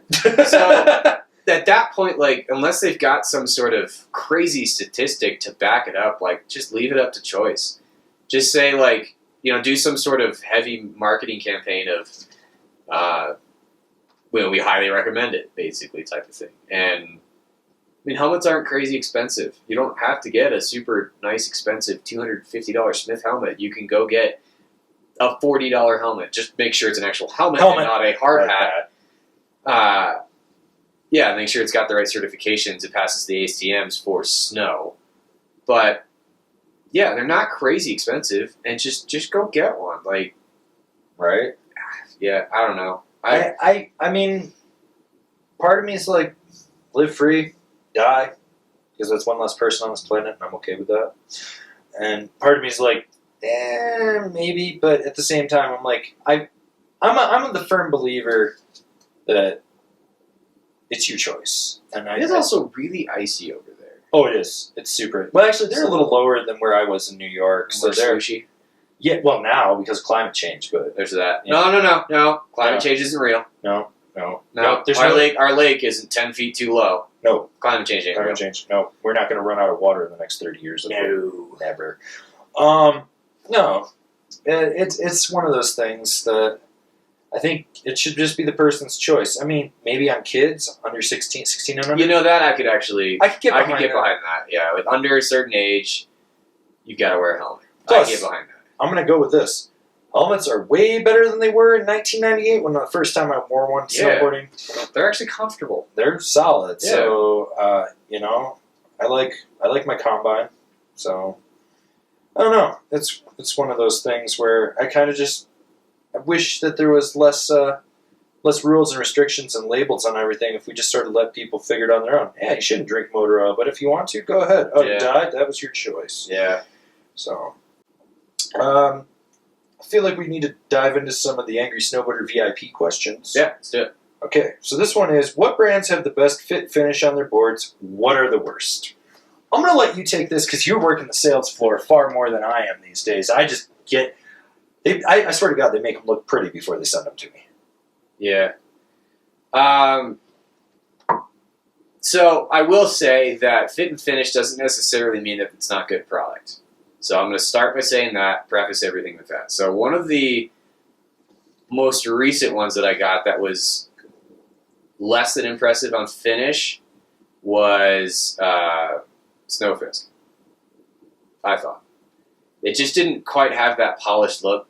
And granted, they're a new brand, and they are made in Wasatch. They don't have fancy machines. But it was a little rougher. And that just kind of speaks to, and that kind of segues into this, most U.S.-made stuff is lower quality finish Yes. than anything made overseas. That's just a fact. Deal with it. Like I said, doesn't necessarily speak to how it's going to ride. Like, No. I own a Mervin. You've loved some of their stuff. It came real dang close to buying one. I still want to spam. Yeah, but their boards, as far as fit and finish and quality, like, it's not as good as that Burton that's sitting next to it. It just isn't. No. Sorry, it just isn't. Well, and that's the thing. And like when you look at like the top sheets on stuff, most U.S. companies don't have a what is it? The hanger lacquer machine for the clear coat. Is that what it is? Something I think like Marhar comes the closest. Yeah, with their top Marhar sheet. is by far the highest quality finish that I've seen come out of the U.S. Yeah, because they put a 3M sticker over the top sheet and then put it back in the press for like 30 seconds or something to heat it up, so it seals it really on there. So it's like vinyl wrapping your car with a clear coat. Mm-hmm. So and it's really easy to do. I mean, and the funny thing is that I started to notice, and a lot of brands are touting it as more durable, doesn't catch snow, whatever. Those textured top sheets. Oh my God, the rental top sheets that they charge you more for. It's a fucking rental top sheet. The reason they're there is because if they use a smooth finish, like glossy top sheet, is because you can see glass through it. Yeah. So they're putting those textured top sheets on there to hide that. Yeah. Because it's cheaper to do that than it is to do the lacquer. Oh yeah, no. So one of the Just ones is. that takes the cake for me was Why Me Snowboards. Gave me that board that was furry. Yeah. Like oh my God, that thing. The old Nightmare stuff. Yes. When Nightmare was still being made in the U.S., at their own it was- factory. Yeah. like the stuff that they let out of that factory was appalling. Oh my God. It made me angry as someone that used to Thank make God they snowboards. switched to GP87. Yeah, I know. It's kind of frustrating because I still hate Nightmare. Like, I hate that. I hate everybody. Well, not everybody. No, you can't hate everyone. There's some nice. There's some nice. No, things, like the new team that they have now. Like I know Yeah. most of them, they're great guys. Yeah, they They're are just good like guys. certain things you just But- like fuck this brand. Yeah, like I just. But now they're good boards because I know who's making them. They're catalog boards. They're not designing any of their own shapes. They're picking out a catalog, but the guy designing that catalog is one of the best engineers in the entire industry. So I'm not saying go buy a Nightmare, but at least they're not shit boards anymore. Yeah, and I think like the worst is when you see some of these garage brand boards that Oz. come out. Oh my God, Oz is up is there. one of the worst. You know what I'll say? It's funny, like watching the progression of Smokin' over the last 5 years. Yeah. Jay has Yup. like he The invested last year. last year. Those were like the best Dude. bases I've ever seen on a Smokin' board. But there Yeah. was years where you'd look at it and be like, I'm gonna have to really fucking wax that thing before I go ride. I'm gonna have to take it to the shop. It looked like for a couple years that Smokin' was just using like circular sanders to finish their bases. Dude, they were bad. They were. This last year, dude, he kicked it up. Their quality is just got way better. Way better. He must have bought some machines or some shit. I think he did. I think he said he got a new machine. Yeah. But, you look at that, and then, those garage brands that you see people doing, and you're just like, oh my God, and you're trying to sell this for $500. Like, I wouldn't pay $100 for it. Yeah. Or my favorite are some of these, like, fly-by-night snowboard factories from China that people buy their boards off because you can go to Alibaba. Right. Like, it is easier than ever to start a snowboard company these days. And you can pretty much just hop on Alibaba, find a factory on there, and order a board with your graphic and their specs, and you'll have it in 8 weeks, 6 weeks, and they'll ship it to you, and it's got a grounded cost of $125, and they're fucking atrocious. Yeah. Some of them, you're like, flashing wasn't cut right. And, my favorite were the old Rosnells that were made in Europe. You could tell where the guy was doing the layup because what side he was facing on, because there would be a giant-ass gap between the sidewall and the tip and tail spacer on one side, but it would be overlapped on the side closest to him. And you could see that, but... there's some really good factories out there making some really good stuff. Yeah, and that's kind of the thing, is getting into the stuff that's really good. I don't know if I could really pick one that's the best, but if you're talking about anything, I forget what the price point is that pushes it to the Europe factory, but anything coming out of the Europe factory for Bird. It's like $3.99, I think. I think, anything, whatever that price point is. Like, SWS is solid. SBF, China, Playmaker, Mousen's like a little questionable. The stuff coming out of Nidecker. I think they got rid of the Tunisia factory. I think they did. Utopia or whatever it is up in Canada that did the Rome stuff. Yeah. It's all, like, that's all really good stuff. Yeah. Like, that's... So, I mean, to pick one of those factories that's better than everybody else, I don't think I could. But they're all pretty equal. It's just, at that point, it just depends on that brand and what materials they're choosing to make their snowboards out of. But as far as the ability for that factory to make a quality and highly well done finished product, I'd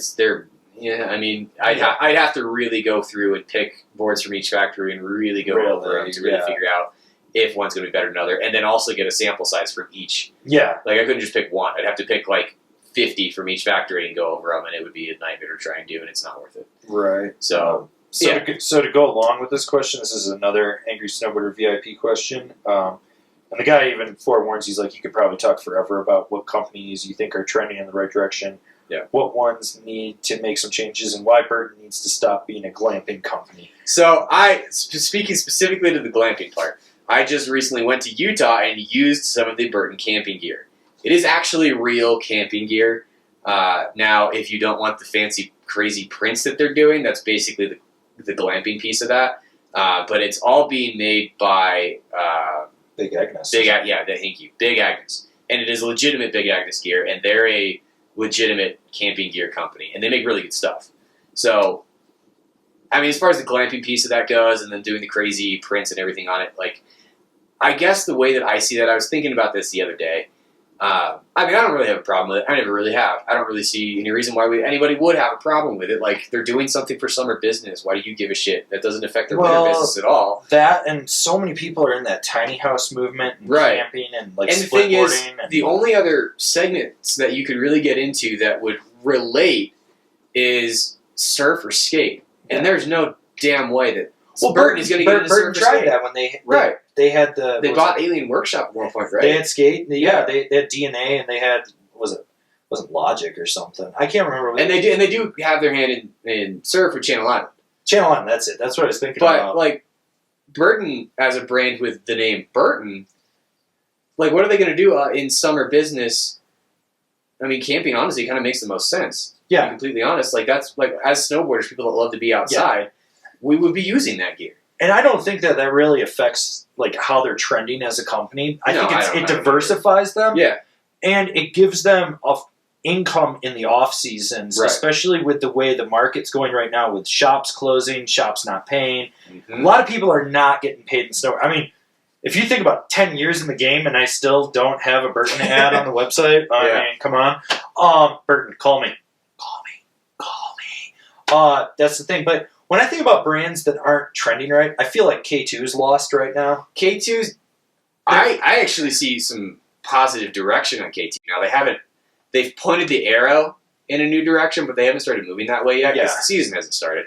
But so I'm very curious with K2 to see what happens this year, because they've definitely refocused in a new direction. We'll see if they continue moving that way or if they fall back into their old habits. Because K2 right now is probably the biggest brand that has the most brand identity issues. Oh my God! By far, they're lost. They don't know. They don't know if their volume shifted surfy shapes, if they're park boards, if they don't really they have a team, but they don't know how to market the team that well. The products, they don't know how to tell the story of the product. And this is coming from a guy that's ridden K2 boots and bindings for 10 years. Yeah. And I'm scared legitimately that they're going to get rid of the stuff that I like, and I'm just sort of I need to buy all the cold stock of that I can, because it's the only shit that I know works right now.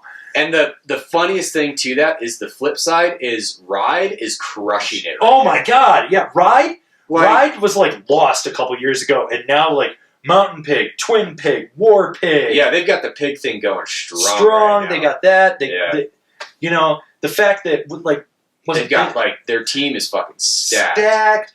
And it's not just one direction of the team. It's a broad spectrum. You got Danimals, you got Hana, you got Blauvelt, you got Yuki. You got so much stuff going on there. It's the same parent company, but it's just funny to see that. Because it is the same parent company, that one side of that, they're completely lost. They have no idea what they're doing. And then you have the other brand that is just, they've had massive growth the last few years, right? And they know exactly what they're doing. And then, I think it's just so fun. Arbor's on that cusp where if they do, they're teetering with getting lost, I think. Yeah. They have a good story, they have a good team, they have a great product. They're the interesting thing that I've found, and I don't know if I was talking with you or somebody else, but they're starting to kind of fall back into the old guy brand again. Yes. They've reintroduced the A-frame. Their two biggest riders are Mark Harder and Brian Iguchi. Yeah. You lost all of your park and street dudes, that you got out of being the old guy brand by bringing on the street guys. And now they've they got Frank April still. So they got Frank. They have him. Think Ian Sams is still on the team. Yeah. Eric Leone. Scotty Vine kind of does. Scotty Vine is more like an ambassador now. Yeah. He'll show up to events and stuff. Right. But it goes back to when I showed you that job posting for the product line manager. So they don't have a product line manager, which is what really working with marketing is what drives the brand. Right. And that was the weirdest freaking posting, because one of the job requirements was you could not be a smoker. And I was like, what the fuck does that have to do? I want to know the story behind that more than anything. Yeah. But Arbor's one of those, like you said, great product. I've owned between Blacklists and Westmarks, I think I own 4 or 5 of them. Yeah. And bindings, I want to ride the bindings this year. If you haven't seen any of the stuff that I've been putting out about bindings, definitely go watch that. The Arbor bindings, specifically for 2019, are amazing. They're really good. And I've yet to ride an Arbor board that wasn't good. Yeah. In the last 5 even years. Their entry level board, the Formula, is fun. Yeah. It's a great board. Yeah. And now they're offering it in camber, which means I got to go ride. They're the only, in my opinion, they're the only company doing full rocker right. Yes. For just straight rocker. Full, no camber whatsoever. Yeah. No, they've Grip Tech genuinely works. Yeah. It says something right now that I've got 3 cambered boards and I'm looking at buying another Westmark, which would be my 5th or 6th one. Right. And I rode the Gooch with the rocker Gooch at Snowbase, and you can talk about how icy that is. Oh my God, that in spring, and no issues. Yeah. And granted, the edges were fresh-ish, but it was a demo board. Yeah. And I didn't really have any problems. And granted, I know how to snowboard, know how to use my edges, but still, I shouldn't be able to have that easy of a time on full rocker. So. Yeah, and that's the thing. I think Arbor's on that cusp where they're going to lose some direction. The cool thing to see is the amount of rider-driven brands, or rider-owner-driven brands, I should say, not pro rider-driven brands, but rider-owned. I think we're slightly in a better spot seeing that than when we were 5 years ago. Right. And the other thing is to see how many of the corporate brands are really cool with taking direction from riders. Like, I mean, I wrote an article called "Who Gives a Fuck About Rosinal?" I shit on them. Yeah. I really like riding their stuff now. Not the bindings. Bindings are questionable. Bindings are fucking scary. They're so close. The bindings. Oh my god, they're like close. they're like 2 good tweaks away from having a decent binding. Yeah. I'm really curious to see how their boot line does. Yeah, because they don't look good. Well, no, 4 out of the 5 don't look good. There's the one that looks good. One looks but nice. I loved my response when I was talking to Tom, their U.S. brand manager guy, and I was like, okay, this looks great. The liner is crap, but this liner looks good. And I was like, so we take this liner and we put it in here and we get rid of this and stuff. And they were supposed to drop them for this season, and I don't think they did. I think they're still going to produce them for another year. They're still prototyping them. Yeah. So that's Which is good. It's good to see a brand, especially with a brand with that much power and money, that they could have just released them. Because then even if they lose money on them, whatever. But at least they're not going to flood the market with goods that aren't ready. Yeah, so I'm really curious to see. And I've always wanted to design a boot. So I told them, like, give the European boot guys my contact information and have them contact me, but they haven't reached out. I literally will sit down and hand draw how to build the boot the way it should. Yeah. Like, I can't CAD, I don't have time to learn the program, but I can hand draw that shit, and they'll get the idea of it. Right. I'll tell you the company that I'm really curious about its direction, Solomon. Right. That's weird. They're definitely reaching a point now where they've got to do something or it's going to start getting bad. And I guess, like, some Chinese venture capital firm is looking to buy them in Atomic right now. I don't know if it's the ski division, but I'm assuming it's the whole fucking company. But they're trying to put a bid in for, like, 1.2 billion or something. And I was like, I don't think they're worth that. Solomon, the ski side? Yeah. Solomon ski boots own 40% of the whole ski boot market. It's worth it. Okay. Yeah. What about for running shoes and stuff? They are the biggest running shoe company in Europe. Okay, so that makes sense. Yeah. Okay, I was looking at it strictly from, like... I'd be pretty shocked if Amer was going to get rid of them. Well, I think they're trying to buy Amer. So. If they're trying to buy the entirety of Amer, that makes sense. Yeah. But Solomon, I mean, like, they've got some people that are still on their team that are way past their prime, that aren't doing anything. No. Like, what's Harrison Gordon? Is he still with them? I think he is. I think he is. What's he done lately? What has Jed Anderson done lately? He's retired. He's retired? He put out a full skateboard part. He's skateboarding. Well, it's good for sick. him. Yeah, no. He's done with snow. Right. He put out, like, from what I saw, like, real skateboarders were like, this part is fucking sick. And I was like, good for him. Go. Do it. Yeah. Do your thing, Jed. That's cool. Yeah. You're a renaissance man. Just go do your thing, Jed. But, like, Desiree, what's she doing? Yeah. You know? She's got a pro model graphic. It's weird. And I think all she's doing is working for Snowboarder, making video things like the United Slopes. And Grenier just does... He does a little bit of filming now, but I don't feel like I think he's just working on Frontier. Freedom Frontier stuff. Which is cool. Bodie's really the only one still. I spent 2 days out there. Well, no, they've got Hans and Nils Mindich. Yeah, and they got Wooly Nivel. They've got Taka Nakai. Yeah, well, Wooly's more like their powder guy, and then they've got So is Taka. Oh God, what am I thinking of their names? They're from Canada, and those kids kill it. Finn and God, what is their name? It's driving me insane.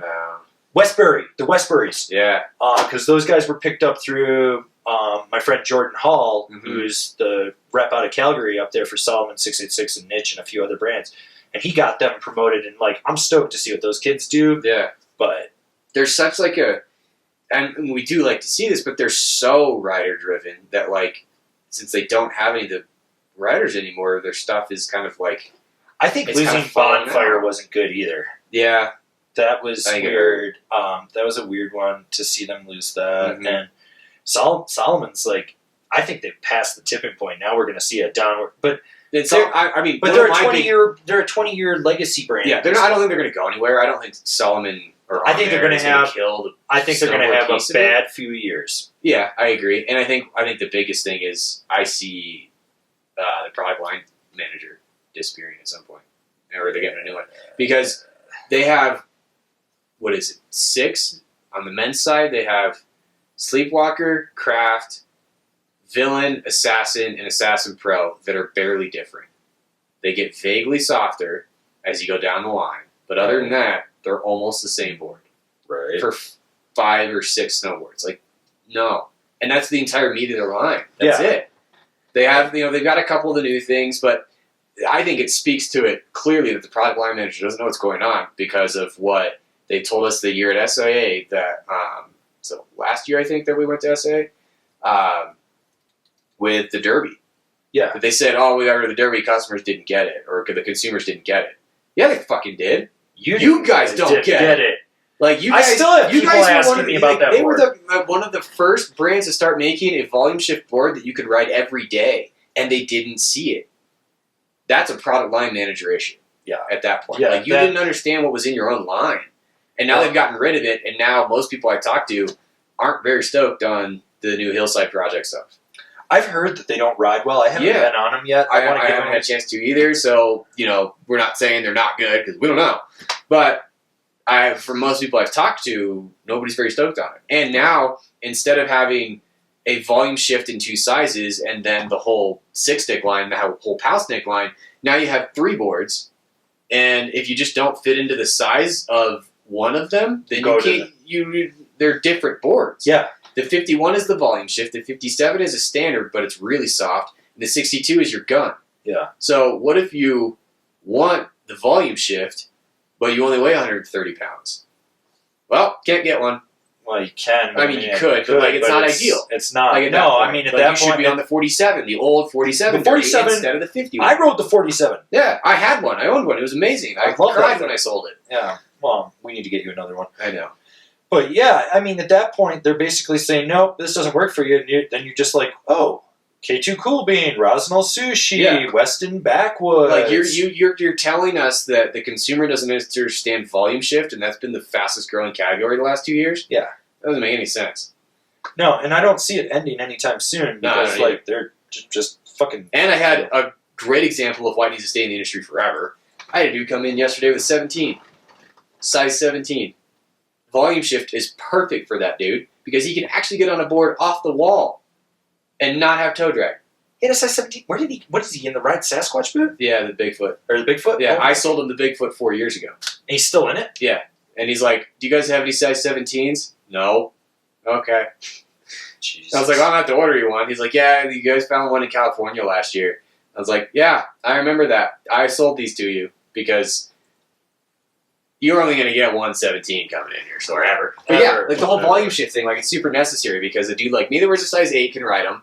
And somebody that wears a size 17 can now ride a stock board. Yeah. So they're sick.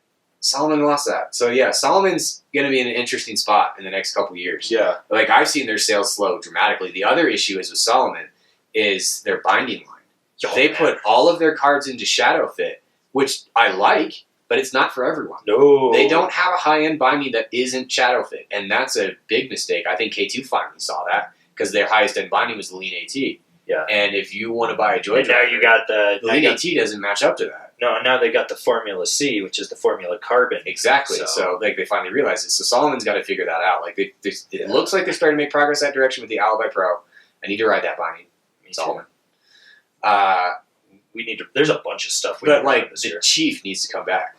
Yeah, the Chief. That was a great binding. I love that binding. Yeah. Great binding. Great binding. I mean, I reviewed the crap out of that thing. Yeah. And that's the thing. It's like, I haven't really been on Solomon stuff in a while because it's just like impossible to get from them. They're just like, they went from being like, we'll give you everything to, we don't talk to you anymore. I'm like, the Frenchman, I don't know. Yeah, I don't know either. But yeah, those are kind of the brands that I feel that's. Burton, I think, is on the up for sure. They've got a new visual direction, which I think is huge, and they changed some tip shapes finally. Yeah, and they moved some people around at corporate. Yeah. And they had a lot of fun stuff that I've ridden in the last few years. The new rep program is going to be interesting to see how that plays out and their new direction as far as focusing on. Yeah, but that new direction is really designed for us. It is because like their way they're working with new media. Right. But your local shop that carries Burton in the next 2 years might not. They might not. Because Burton's not focusing on that. They're focusing on their big accounts and their direct sales. But that's more telling of the whole industry as a whole, which I think big accounts and direct sales will be the future. And little shops are going to need to carry little brands. Little shops need to carry their local brands. They do stuff, and they're going to have to concentrate on the stuff that you can't get online. Right. But versus the big stuff being online. you're going to see go away from shops, and you'll see more influencer marketing like what we do. Mm-hmm. You'll see more stuff like Kevin, TJ from Board Archive, David Jones, Matt Maniaci, guys like that, Casey Willax. You'll see more of that type of. You're going to see the rise of the YouTube snowboard influencer grow because it's very limited. There's really maybe 15, 20 channels like that. Yeah. And you're going to see it grow. And it was funny the other day, I can't remember the name of it, but it popped up on my Instagram feed. This guy's legitimately, or was trying, I don't know if he is, he has 3, but he was doing Instagram snowboard reviews. Which I was like, this is a really interesting concept. Yeah, you only got a minute. Yeah. Right? Yeah. Yeah, but he was doing a photo, and then he would have a written thing, and it was all numerical based, which I was like, well, you can't quantify that. Yeah. But the concept was so unique to me, and I was like, it's something I've thought about in the past, but to see someone actually do it, and I was Actually attempt it, yeah. well, he did 3. He's got 3 photos up on his account, so I'm like, if he does more this winter, cool. I think it's a really cool concept, and I think he could corner a market there. It's not something for me. One of the things that, speaking on that specifically, is there's a running shoe review website that they basically kind of do that with their Instagram. Okay. Where they'll post the shoe and then they do not a full review, but they give you their 2 highlights more or less. So they give you their highlight and then say full review, click here. Right. So and I mean, if the guy had a website and he did it that way, it could be genius, because Instagram is amazing, and I think having worked with every social media for snowboarding, Facebook's whatever, but I think I get more reach out of Instagram, which you should be following us on Instagram at Angry Snowboarder, and I think you could potentially really drive the business that way, and really drive the reviews and that type of thing. So, I'm really curious to see how that could pan out, and kudos to that dude for doing it. I think he's out of Denver or something. I mean, at least it's in Colorado. Reach out to me, dude. If you watch this, I'd love to talk to you and maybe give you some pointers on how to do things a little differently and get you, because I want to see that aspect grow, because I think that's a really cool thing. Yeah, it's not for me. I know where my bread and butter is. Yeah. I'm cool with it, but as the founding godfather of reviews, I can encourage it. Yeah. So that's really cool. Now to kind of switch subjects, I want to touch on the nostalgia factor that has infiltrated snowboarding, and seeing Kemper Snowboards come back, seeing Mark Sullivan launch the Snowboard Project, a paywalled podcast where he's doing 3 episodes a day, or 3 episodes a week, and then he's going to go to 5 episodes a week, and he's trying to fund it fully through Patreon, which kudos for him for trying to do that. I mean, I think nostalgia is hot right now. It's a very big thing. You see it in our movies. You see how everyone's loving the 80s right now. Mm-hmm. And I love the 80s. And the whole collector market is a thing now. It's mean, a legitimate thing in snowboarding now, where people want their old boards. They want that board that they owned in 1992. Oh, yeah. No. So the whole nostalgia thing has definitely cemented itself within snowboarding at this point, for sure. But I kind of view Kemper as a cash grab. Yeah. I'm really curious to see I want to know what factory they're made from, because I reached out to someone and I couldn't figure. It wasn't who I thought it was for that price point, so there's only 1 or 2 other factories that it could be, and they're not exactly reputable. Yeah. So, so I don't know. The nostalgia piece of that is, and that's the thing. Mark Sullivan, I listened to the first podcast of the Snowboard Project today, and I really wasn't overly impressed. It wasn't anything that I was super stoked on, or that I thought was the greatest thing ever. I was more okay, I watched it as watching watching a pilot episode, but it was more I've done this and I've done that and I've done this, and I'm cool, why don't we concentrate on what you're doing? Yeah. And also he's coming out at full-blown sprint. I mean, 3 episodes a week. You need to establish yourself and figure out what your baseline needs to be before you just go full out. 20 episodes a month is what he's looking at. How a lot. We've been doing this for a long time, and we don't do that. That is so much content. And he's not doing advertisers, and that's his big thing, is he's putting it all on Patreon and trying to go that way, which I'm and that's the other thing, is we know how it is to not have any money really coming in for very much. And it's hard to do that with no money coming in. It's very hard. I mean, it's an interesting concept, and there's no like ill will there, but for me, someone who edits 2 podcasts, like I always, when I'm editing videos and working on stuff and sending emails, I'm always watching a podcast on YouTube. I'm usually watching the CU podcast with Ian Ferguson and Pat Contry because they're fucking nerds talking about retro video games. So it's a nostalgia podcast. Right. And they do 1 a week, I think, right now. And it took them 5 years to get to that point. Yeah. And they cover a gamut of topics. And like us, like remember when we launched TechCast, we were going to do 1 every 2 weeks. Mm-hmm. And I mean, that's a lot of shit. It's just hard, you know, and like doing 1 a month is very easy for us. We'll like we can just, you know, hopefully we'll keep going. Yes, unless we get no views or listens or downloads or whatever. And then we won't. We're not gonna waste our time. Yeah, then we'll just. Well, I could spend 3 hours working on other projects. Yeah, exactly. You know, but it's this nostalgia, and I see like. You know, the History of Snowboarding Facebook group, the Dig My Quiver. There's like all those Facebook groups, and I see all the people in there, and I'm like, man, why are you guys fucking living in the past? I'd be enjoying the present. Like, yeah. Yeah, and by the way, snowboarding was not better when they hated us. No, we already went over that point earlier. Did we? Yes. Okay. So we don't need to go back to that one. All but, right. I mean, come on. We're an hour 45 minutes in on this thing. So just wanted to reiterate that since we're talking about nostalgia. Yeah, nostalgia. But that's the whole thing is like this nostalgia factor. I mean, it's cool, and I respect it. But at the same time, I'm like, I don't know. What are you doing? What are you doing now? Yeah, like what are you going to do when you're on episode 50, 60, 100? Like how do you? I know you're trying to do the people, the products, the personalities. You're trying to do everything. I mean, it's Mark Sullivan. He started Snowboard Mag. He did Yeast Infection. He created Tailgate Alaska. He did MountainOps.com, which he didn't really talk about that failed one, but so he's got some clout. Like he's done. Well, yeah, no, he's been around. He's been around, but I mean. The fact that he's like, we're doing ad-free snowboard media and we're the only ones that have ever done this. So I was like, no, you're not the only ones that have ever done this. Like, it was called 2007, 2008. Like, any of us that launched websites, blogs, whatever, we did it without advertising. Yeah. I did it for years. And the fact that in that podcast, I think it was like 6 times that it plugged the Patreon thing. And I was like, that's an ad, dude. You're advertising a membership. Right. I mean, granted, he's got perks, like he's giving away vintage snowboards, stuff like that, and he'll drive those people in. I think the giveaway for this month is Daniel Frank's unclaimed trophy from the U.S. Open or something. I was like, that's cool. I'd be down to get that and put it on the wall because it would be super funny to have. Right. But, I mean, I would, you know, that, the Kemper thing, I mean, they post all these vintage photos on Instagram, Facebook. I just, like, where are you going to go in a year? Like, and you know, I told them, I was like, I want to review them. And they're like, reach out to me. And every time I reached out to them, I just go ignored. And I'm like,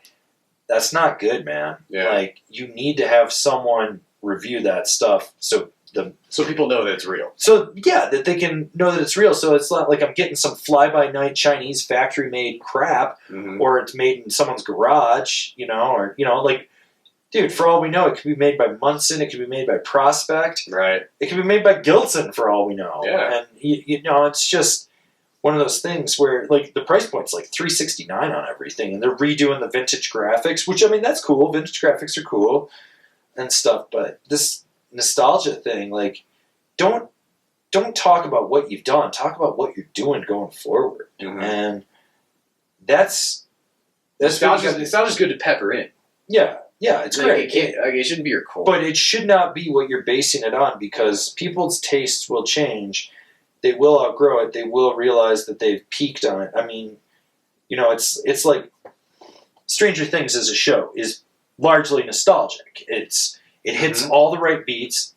If you're a child of the 80s and 90s or the late 70s through the 80s, it's the Goonies. It's Ghostbusters. You know, it's The Last Starfighter. There's so much nostalgia and so many Easter eggs hidden in there. But the Duffer Brothers have said, we're only going to do 4 or 5 seasons. They know. And I've read the book that it's loosely based on about the Montauk Project. And believe me, they can only go so far before they're going to go off the rails. So like they have to keep it doing that. And that's the whole thing with nostalgia. You know, it's the same thing. Like nostalgia is what killed the new Ghostbusters with the all-female cast. And you look at that and you see why Creed was such a good movie, because it did tie into the nostalgia factor, and you can see that in the snowboarding. It's great when I see these re-release, like K2 did the Daniel Frank Whale, Right. and it sold out, Yeah. and it was a good board. But is it in the line this year? No, it was a one and done, and that's perfect. Nostalgia's there to hit some fan service real quick. Yeah. But it's real quick. Yeah. It needs to be quick. Yep. You have to hit it and then move on. And where's your longevity? I mean, is this Kemper thing like a one season and done? Right. You know, or are they legitimately bringing that brand back? Like, yeah, and the thing is like he bought the guy. It's run by a guy named Jib Hunt. I'm going to guarantee that he bought the intellectual property because it had lapsed on a trademark or a copyright or something, and the domain wasn't registered. So he probably bought the domain for like $3, $5, maybe $20 max. Yeah. And that's the whole thing. Is like, is this just a nostalgia factor? Yes, and that's kind of where I just, I'm okay with it. So this is a Angry Snowboarder VIP question. Top 3 pieces of gear we're stoked on for this coming season. So this is going to go beyond hard goods, because you just said pieces of gear. Yeah, just anything. So one of the things that I'm excited about is Anon's sonar black lens. Right. So the big thing in goggles right now is color filtration and definition boosting, all that fancy crap. And most of it is just filtering out blue and yellow, basically. That's what most of them do. Now, the Anon lenses, I'm not entirely sure exactly which spectrum they're picking and choosing, because they're using Carl Zeiss to do it. But originally, Carl told them, no, we can't do a black lens. That's impossible. And said, no. We want to do this. So then he figured it out. And for me, a gray-based lens works best because I'm colorblind. So when I start messing with colors, it gets difficult for me. So to be able to get a black with a gray-based lens that has color boosting, contrast boosting, I'm excited about. And I rode the Sonar green lens last year for a good portion of the year. I really liked it. So I'm really looking forward to that. I need to get me a set of those. I'll tell you what I'm stoked about. 10th anniversary of the new Greats. Yeah. I rode the basic Decade, and that board was fucking amazing. Yeah. I've got like a hard on because I want to ride the Greats, the new one, because it's got that full overhaul, and like everything I've seen, like I've seen some reviews, I've seen people talking about it. Everyone I've talked to is like, you're gonna love this thing, and I love the Greats. It's like it's probably my top 20 for snowboards, and so to go out and like ride this, I can't wait to get on that thing in November.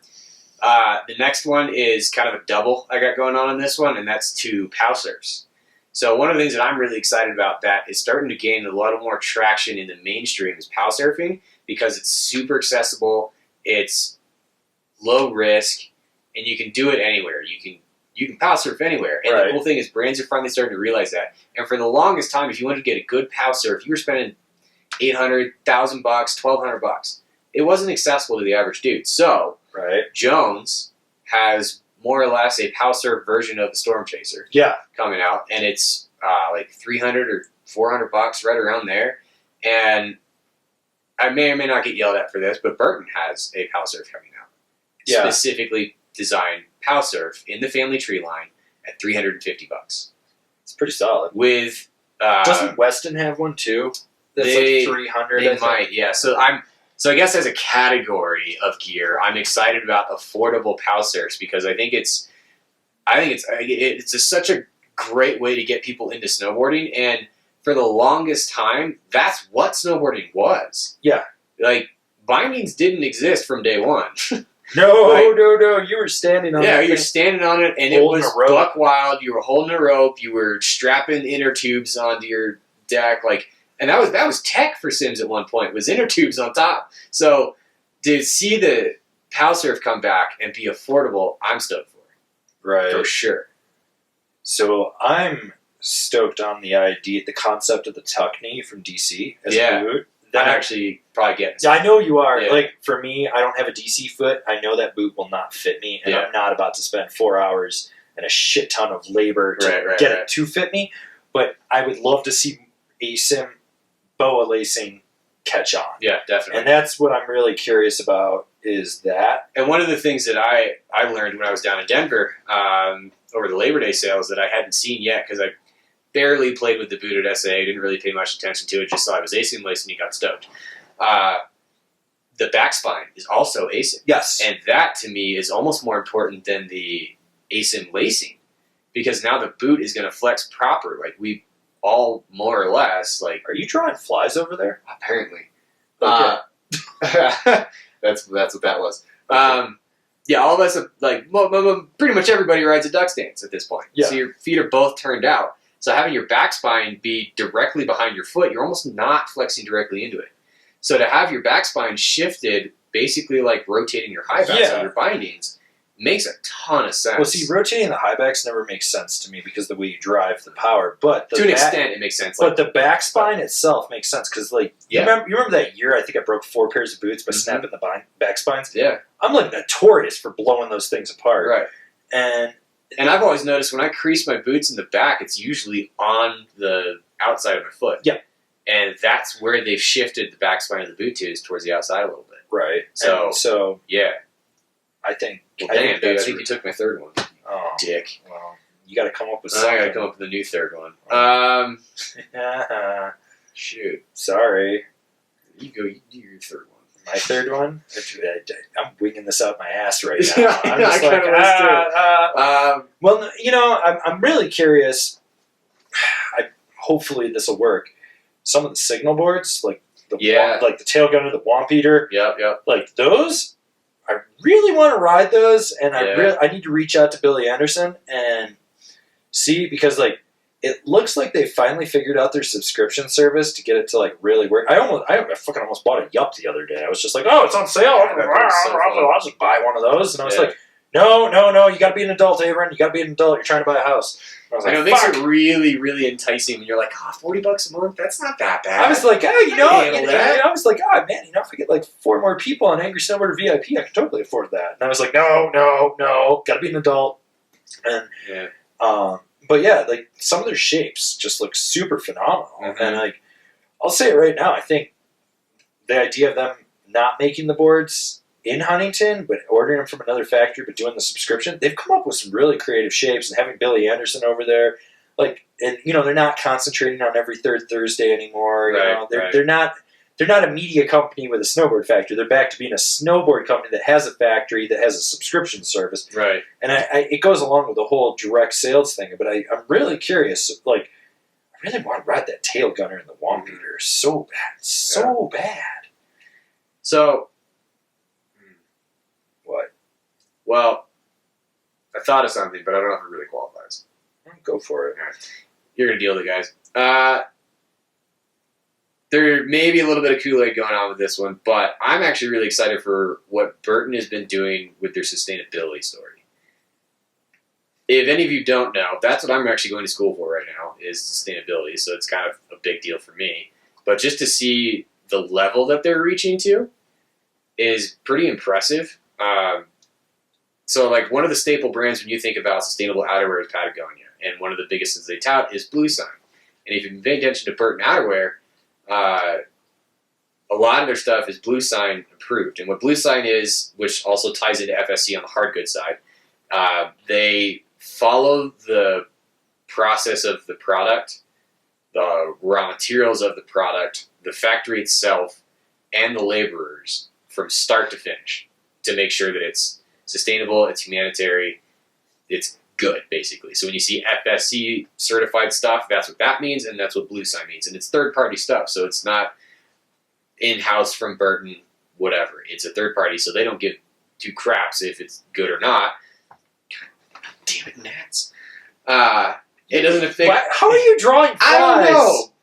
I didn't shower after my bike ride. I probably smell weird. Okay. That's probably why. I don't wear deodorant, and they're not even attracted to me. So they're doing a ton of stuff on that end.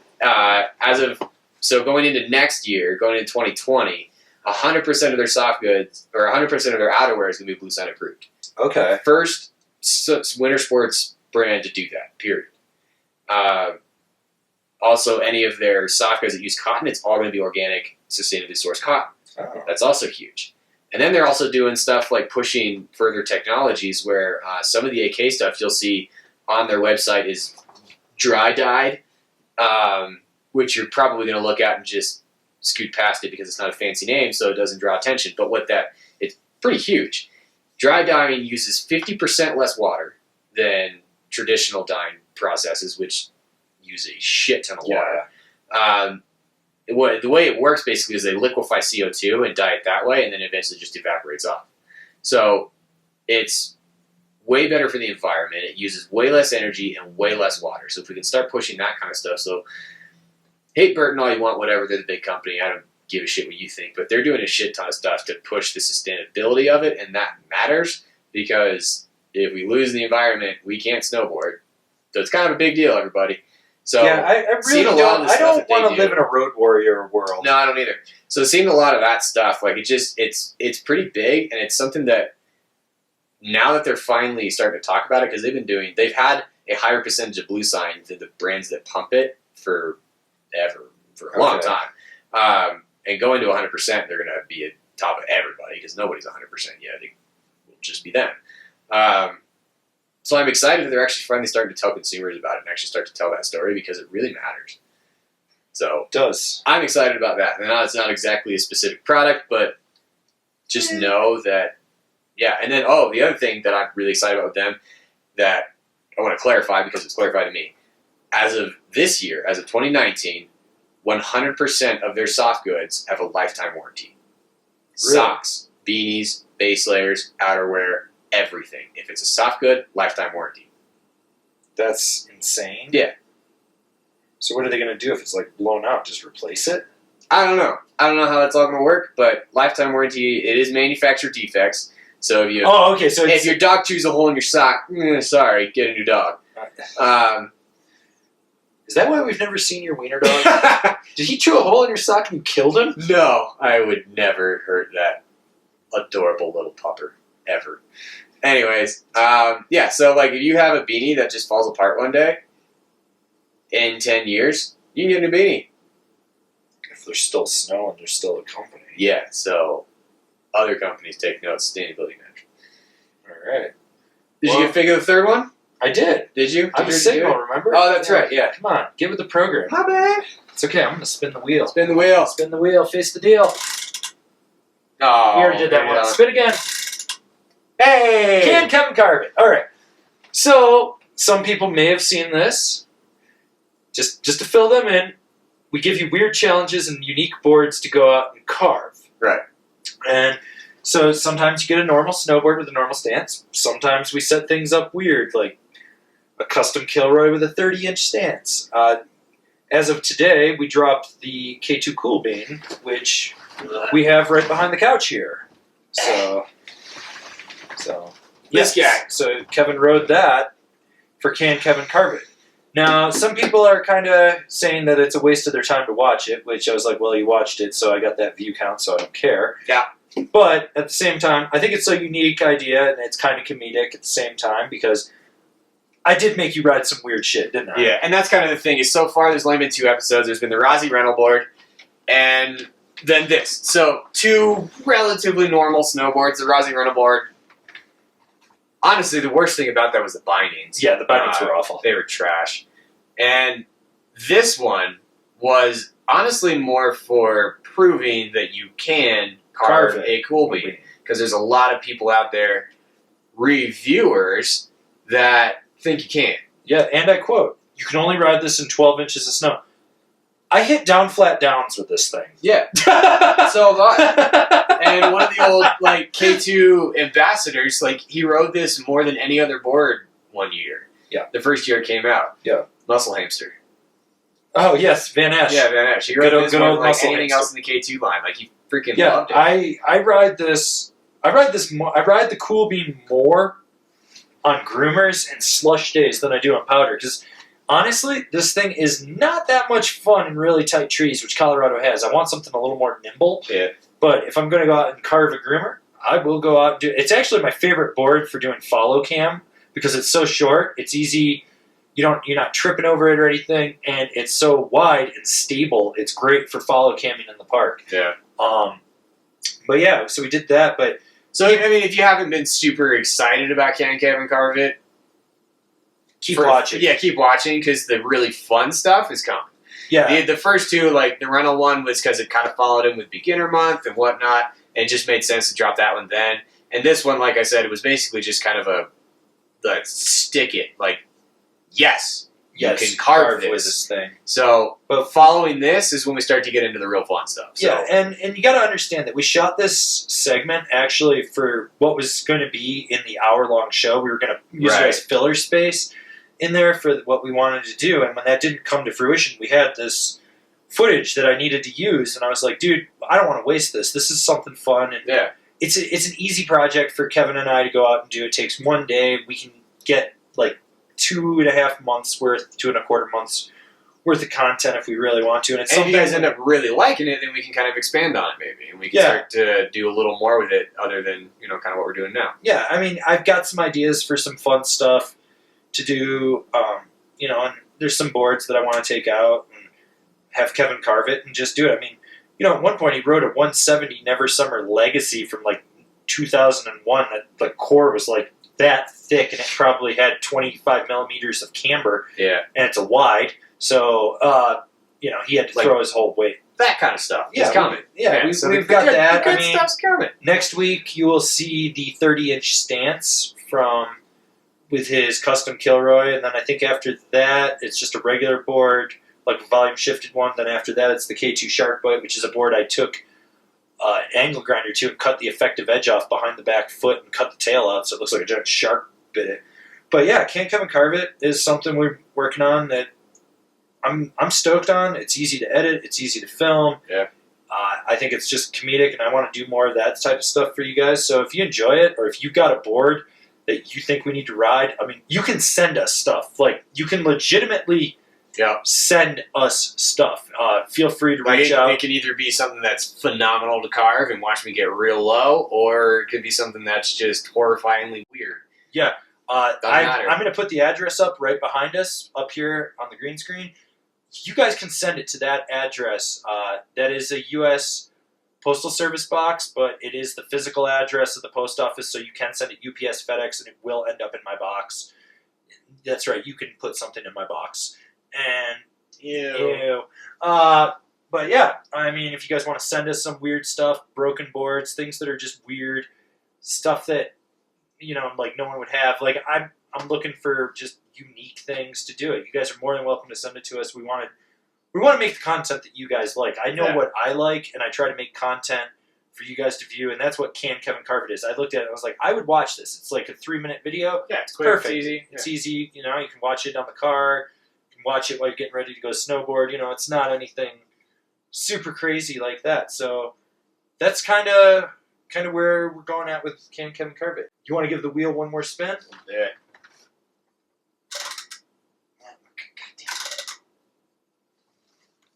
Should we just go with the closest one? Well, Should we spin it again? Spin it again, buddy. Really? How did you get How that? did I do that? I need to be on Price is Right. No, we already did that All one. The right. Union Strata Binding. Okay, so I have a set coming. They should be here next week. They're size mediums. I'm going to ride them, do the review on them. But it was a unique binding when we saw it at SA. George Kleckner from Union took us through and talked about it. It's kind of like a Felcor, and It's like the evolution of the Contact Pro. Yeah. But with like parts from like a Felcor and other bindings. Yeah. Kind of. I think it's the Felcor. Maybe I'm wrong. I think what it, for me, talking to him, is it felt like the evolution of the Contact Pro, where then there was the I don't remember there was the Contact Pro base with the carbon high back. I don't remember what that was called. We even carried it. Was it the Ultra? Was it the Ultra or was it the Felcor? No, because the Falcor Stratus rises with the carbon high back. It might have been the Ultra. I think it might have been the Ultras. I don't know. It's my first time riding a Union binding in 10 years. Yeah, and I think that's basically what it was. Is they had a ton of their team that was riding Ultra, but carbon highbacks aren't exactly the most reliable. When you got a team guy out there that needs to be able to rely on that stuff, they probably more. This is all speculation, but I assume they probably wanted to create a binding that rode somewhat similar to the Ultra, but with no carbon, and that's where Strata came in. And then also using some new construction techniques to go in with it, because Union, for better or worse, whether or not their stuff rides good, they are definitely pushing material use in bindings. So I'm excited for it. It sounds like sizing. It looks like Avron's going to be the one riding them. I'm going to try and get in them if I can. Yeah, the size runs, the trays run big is what I was told. Yeah. So I'm a size 10, and they sent a medium because they said I should be like right in there. Kevin might be too big for him, but we'll see. Yeah. I mean, it's a story. They've got a story behind it, and so we're gonna see what the hype's about. But I mean, seriously, this is the first Union binding in 10 years. Yeah. So We're just excited that they want to send us stuff now. yeah, it's that's 10 years. But hey, we're gonna do it. You wanna one more spin, and then we'll close out the show. One more. All right, here we go. All right. Adidas Snow. So I got a message from longtime supporter, good friend, going to keep him anonymous on this, saying that he had talked to someone higher up at Adidas that they might be getting ready to pull the Snow line. And I speculated on this when Nike pulled out that Adidas, if Nike couldn't make it, Adidas would eventually pull out. Right. I mean, their outerwear's god awful. Yeah. Tracksuits. The boots, the first year boots were awful. Like, you put them on and your feet felt crooked. Like, they were crooked on the inside. Yeah. And they had some of the highest cuffs I've ever had. They on were a boot. really tall. Like, the cuff, I could feel it on my tendon right below my knee. Yeah. And so, to do it up, am I surprised that they might disappear? No. If they do disappear, I guess you could say you heard it here first. Yeah. I think they... I mean, we were kind of talking about this the other day, that, like, I mean, they had the hype train going for a while. People were asking about them in the shop, and I haven't seen much. They've really dropped off, and for a brand that big, when you start dropping off like that in an entire category, you're going to pull it. Well, and I think they were hemorrhaging money because, like, the pro riders were expensive. Yeah. And it's one of those things where it is what it is, honestly, I really don't care if they disappear, because it just proves my theory that they were in it for the money and the wrong reasons, because they didn't want to reinvest and figure out how to change it. Yeah, because I know they did the exact same thing Nike did. Yeah, they had a wider boot, and I know a lot of people with Hobbit feet were like, oh, these are the best things, like the Sambas and the ADVs and whatever fit them. But the outerwear was fucking atrocious. It was a fucking tracksuit. I mean, literally, and we sell them. We sell out of them every year, which makes me cry. But we have the soft shell sweatpants. They make a soft shell sweatpant. It's literally a sweatband. Yeah. It's just like 10 years from now, if we're still around and we're doing the 20th anniversary of Angry Snowboarder, we're gonna look back on this and go, Adidas tracksuits, what the fuck? Yeah. Of course, 10 years from now, I'll be 45. Oh, that hurts. Doesn't it make me, fucking dinosaur. So yeah, the other thing is I was talking to one of the other kids at the shop, and New Balance already tried it. They didn't try it nearly as hard as Nike and Adidas did, but they did try. They tried. They did Nike, 2 years. Nike already tried. Nike Adidas tried has 2 tried. times. Yeah, Nike tried twice. Adidas has tried now. That's kind of it. Like, what other running shoe brand would even be interested in doing Fila. I'm going to start the rumor that Fila is going to make snowboard boots. I'm actually pulling hard for Fila snowboard boots. Like, I can get behind this. We were even talking skate brands. Even better, Like, Saucony. We're going to get running shoe. Woo. Yeah, I mean, like, seriously, like, And the thing is like, they were so close to making good boots. They really were. This year stuff was actually looking good. I got a pair of the ADV boosts, the lace-up ones, and the heel fit was just wrong, basically. And one of the complaints that they got early on was their boots were massively bulky, and they were. And I think one of the ways that they tried to combat that was their liners in the heel and toe were neoprene. So they had a whole neoprene counter in the heel, which you just compress all the way through, and you're hitting shell. Yeah. So I got massive heel pain out of them. But the boost foam for snowboard boots is so amazing. Like, right. they rode so good. They were And it probably was a super good, damp. stiff lace boot. But that heel pain, like, I did everything I could to try to fix that heel pain, and there was no getting away from it. Like, it just couldn't make it happen. And all they had to do was just get a little bit more 3D shape out of that heel piece back there. Yeah. And they even could have kept the neoprene heel counter, but they just needed a little bit more 3D shaping out of the shell, and they would have had it. And they would have had a really, really good boot, but they just never really seemed like they were honestly sincerely interested in actually trying to make good. I felt like they were always a Me Too brand because Nike Mhm. did it. Me Too. Yeah. Maybe we'll get Reebok. Well, Reebok, so I asked one of our one of the kids that we just hired that's big into skating, and I asked him about that. He said maybe Reebok, except they tried to get into skate, and They got handed to them. yeah, they got handed to them. So I don't see them doing that, because if they couldn't make it in skate, because Adidas made it in skate, Nike made it in skate. Oh, they're still making it. Right. So if Reebok couldn't even make it in skate, they're damn well not going to make it in snowboard. I don't know. If we end up kicking Adidas out of snow, like, I just keep laughing. I was like, skateboarding, what are you doing wrong? How come we keep getting it? We can kick them out, but you guys right? can't. Because it's easy to make a shoe. Yeah. Easy, like, and the program, and that's the thing is, Actually, you know what's going to happen? I got this. Nidecker's going to buy Adidas Snow. yeah, that's probably what's going to happen. Yeah. Well, we should touch on the whole Rome and Low Pressure Studio being bought by Nidecker. It's on the wheel. We didn't land on it. We didn't land on it, but we'll finish out the show on this, and then we'll do the outro on that. But so, for those of you that don't know, Nidecker, which is Henry, Cedric, and Xavier Nidecker, it's the sons of Henry II, who owns Nidecker Snowboards, who didn't start the factory, but he was the one that, because they've been doing it 110 years. 130, sorry. So they've been around 130 years, but so there's the Nidecker group, which is Nidecker, Jones, Yes, Now, and Flo. Right.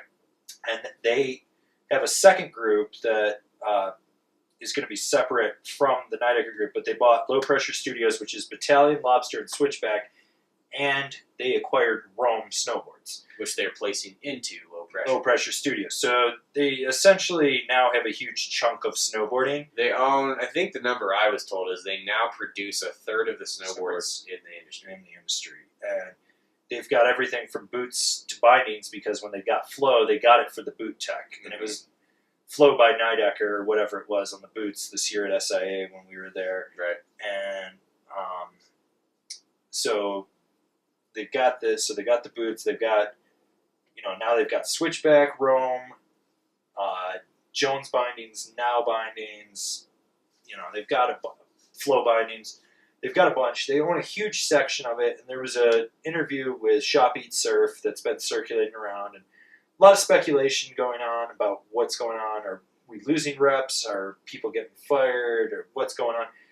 Basically, I think Low Pressure Studio was in a really bad spot. I think they weren't doing as hot as people thought they were. Mm-hmm. So that was probably a deal to pick that up. And then you've got Heldor.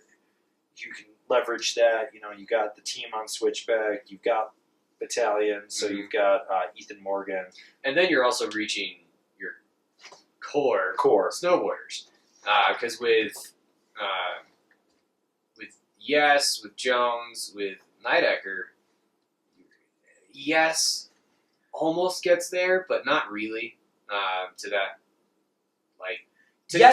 guy that says it was better when they hated us. Yeah, Yes is a unique one because I see the way it's like the Rad Dad freestyle brand. Yeah, the way I see their entire the Nidecker brothers' entire portfolio. So seeing Nidecker Group and Low Pressures, you have Low Pressure is your dirtbag core snowboard. Yes, that's who's going to buy that stuff. You have your freeride dudes covered by Jones. You have your Euros and your entry level covered by Nidecker and Flow, and then anything else that you didn't cover already is Yes. Yeah, is Yes, and that's kind of how I see it, and it makes total sense. The thing I want to know is, are they killing Degenerati? I don't know. That's a gray area, but you look at it because that's a dirtbag core. I mean, they only make 2 boards. It's a limited run, everything in there. It's really unique to see this. And that interview with Shop Eat Surf, which I will link it in the description. The response from, it was Henry that did the... I think so, yeah. Yeah, it was Henry the Third. I've met him a few times. Nice guy. basically was, we want snowboarders to control the brands. And that was his answer to like every question. It somehow, every single question that they asked him, he turned it back to, well, we just wanted snowboarding to be run by snowboarders. Which I appreciate. Yeah. And then it was Josh, right? Josh Reed from Rome. Yeah. His response was, and this makes the most sense, was, well, by us selling to them, we can leverage raw materials for buying, so they get a better group rate for core material, for fiberglass, for the P-Tex, for the metal edges, the inserts. They're buying in bulk for more brands. They're going to get, it basically drops the price of the boards. Now, if they drop the prices in the boards, we'll see, but if they keep the prices at the same, they're making a higher profit margin, which means brands are safer. But at the same time, I mean, Nidecker as a brand has a weird history in snowboarding. It's come and gone. I mean, you know, they're big in Europe, but in the U.S. they've faltered. I haven't ridden a Nidecker 10 years. Man, no, longer than that, actually. I never rode one while I was doing Angry. It's probably been 12 to 13 years since the last time I rode one, because I was in my early 20s. I've ridden a few of the new ones, and I rode the Mosquito and one other one at SIA, but I made 2 laps. Yeah, but prior to that, I'd never ridden one. That was the first time I'd ridden one. And the only reason I grabbed that was it was right there, and Dale Rayberg wanted to go ride, and so like Dale Rayberg was like a hero of mine when I was a kid. Actually, one of the funniest things that made me want to be a snowboarder was a video of him. I want to say it was Roan Rogers, maybe, or might have been Dave Downing. I can't remember. But ESPN took him to Alaska, and I was like, I want to do that. And that was pretty much when I decided I fucking hated school, and I just wanted to snowboard the rest of my life. And so, like, Dale was a huge inspiration from just that piece. So I always remember that. And so, like, going to make laps with Dale, I was like, fuck yeah, I'm going to make laps with Dale. Yeah. So that was it. But yeah, I haven't been able to get any of their boards to review. They've been in a weird spot trying to push into the U.S. and leveraging what was the Pride group for the distribution, but Nidecker wants to use their own distribution for it now, so that's all gotten messy, and then figuring out where the reps stand and all that stuff. So it's just been complicated. Right. It seems like it's moving in positive directions. Yes. And I don't think they've lost anybody that they shouldn't have lost. So I think they're good there, but now that they're feeling more comfortable, feeling more solid, I think going into this next winter, we might be able to get stuff, especially because we know the guy that makes shit happen is still there and is now with Nidecker. Yes. So we should be able to get shit. So if you guys are interested in the Nidecker stuff, we're hoping we're in a good position now. We'll be able to get it. Yeah, so that would be bindings and boards. Yep, because I definitely want to ride the non-flow Nidecker bindings. Yeah, and I want to get some of the flow Nidecker bindings and go try those out too. I mean, I kind of have an idea. It's been a while since I've ridden flows, but I'd really like to go more in depth. And this year, I'm going to try to, like, with every binding we get, like, pull it apart, film me pulling it apart before we do the review. So there's, like, you know, and shoot it from multiple angles and stuff. But that's another topic. But the big thing is I know that Rome is going to lose a few people, but not many. Not much, yeah. Like, it really genuinely seems like the Nidecker brothers aren't trying to just buy IP and just gut brands and make major changes. That they really that they genuinely do. You know, granted, it was the only answer he gave for the entire interview, but it really does actually seem like they just want to keep snowboarding for snowboarders. The only people that should be really worried about jobs is Utopia factory in Quebec. Yeah, because they're not really going to have much use of that. Well, there's 25 guys that work there, and they might be losing that Rome account, and that would really hurt them. So manufacturing-wise, we'll see where it's going to go from here. Depending on the pricing, I would actually like to see them stay there because it's from a shop kit standpoint, it's awesome to be able to pull a Rome board off the wall and go made in North America. Yeah, might not be made in the U.S., but it's made in North America. North America is usually good enough for people. Yeah, and if they ask exactly where, you just go Canada. And saying something in terms of snowboards is made in Canada is just it's not like you're saying Mexico. So. Yeah, exactly. You're not saying Mexico. So I'd really like to see that because from a salesperson standpoint, selfish, whatever, if it costs you more money, I don't give a shit. Keep making your stuff in Canada because I really like to be able to pull that off the wall when somebody's like, well, I only buy my shit if it's made in the U.S. Like, well, it's made in Canada. Yeah, it's near the U.S. Yeah, and it has overseas finish from North America. Yeah, they do have a solid finish. Awesome. Yeah, so There's that. I mean, I think if any brand was probably going to get the plug pulled, it would be Switchback first. Yeah, same. Like they've got a lot of bindings already under the envelope, and there's been issues with Switchback in the past. Like injection molding, the plastic would crack right in the heel cups. Then they changed the molds. They started putting that like metal in the plastic. So I kind of see the only two directions that I really see Switchback going with this merge or buy, I guess, disappear, or they're going to get a hell of a lot better. Yeah, one of the two is one of the two. And I mean, I could see like Lobster not having as many SKUs, like maybe being like 3-4 SKUs. Yeah. Because that's the big thing. If you look at all these brands, they have so many fucking SKUs. Like Rome has a big line. Yeah, Rome's got a really big line. And then Nidecker has a huge line. Float. Well, they kind of absorbed the float board side of things, which is cool in the boots. So you got that. Yes. Has I think like 14 boards in it. Jones Yes line I think is the right size. Jones makes total sense for what they brand do. They are. At least they didn't buy Slash. Yeah, and throw that in. Yeah, it's a good thing Slash got dropped before all this happened. Yeah, so like you're going to see probably some constriction in the line and whatnot. But do I think it's a bad thing? No, it's better than having a private consortium or an investment group buy up these people and really screw with it. So that's kind of my final thoughts on it. And I know we've prattled on here for 2.5 hours, which I figured this podcast would be between an hour and 3 hours because we got a lot of topics to talk about. But we got through maybe half of them. Yeah, but we touched on some of the stuff, and we're going to come into our own probably by the 3rd episode, so that'll be December. So keep listening until December, and that's when it's going to get good. Yeah, so it'll realistically be November's episode, but we'll see. That's kind of where I'm at with everything, but we want to keep doing this, so shout out to Angry Snowboarder VIP. You guys are the real MVPs of creating this for us. For every one of you on YouTube, thank you for tuning in and watching this. For those of you listening to this, I still haven't picked the hosting, but it's probably going to be Podbean because they can integrate commercials and we can make money. But just know that we are literally one of the longest running independent snowboard medias, and we do this for you guys, and we couldn't do it without you. Your support is paramount. It is everything for us. It is everything at this point. And after 10 years, I'd like to be here in another 10 years, but we couldn't do it without you. So if you want to support us, check out Angry Snowboarder VIP. If you're watching us on YouTube, subscribe. If you're listening to us, just subscribe to us from whatever podcasting service that we're using, whether it's iTunes, Podbean, SoundCloud. I don't know what we're going to be doing on it, but just to make it easier on yourself when you're clicking the subscribe button on YouTube, click the bell. Yeah, get that notifications.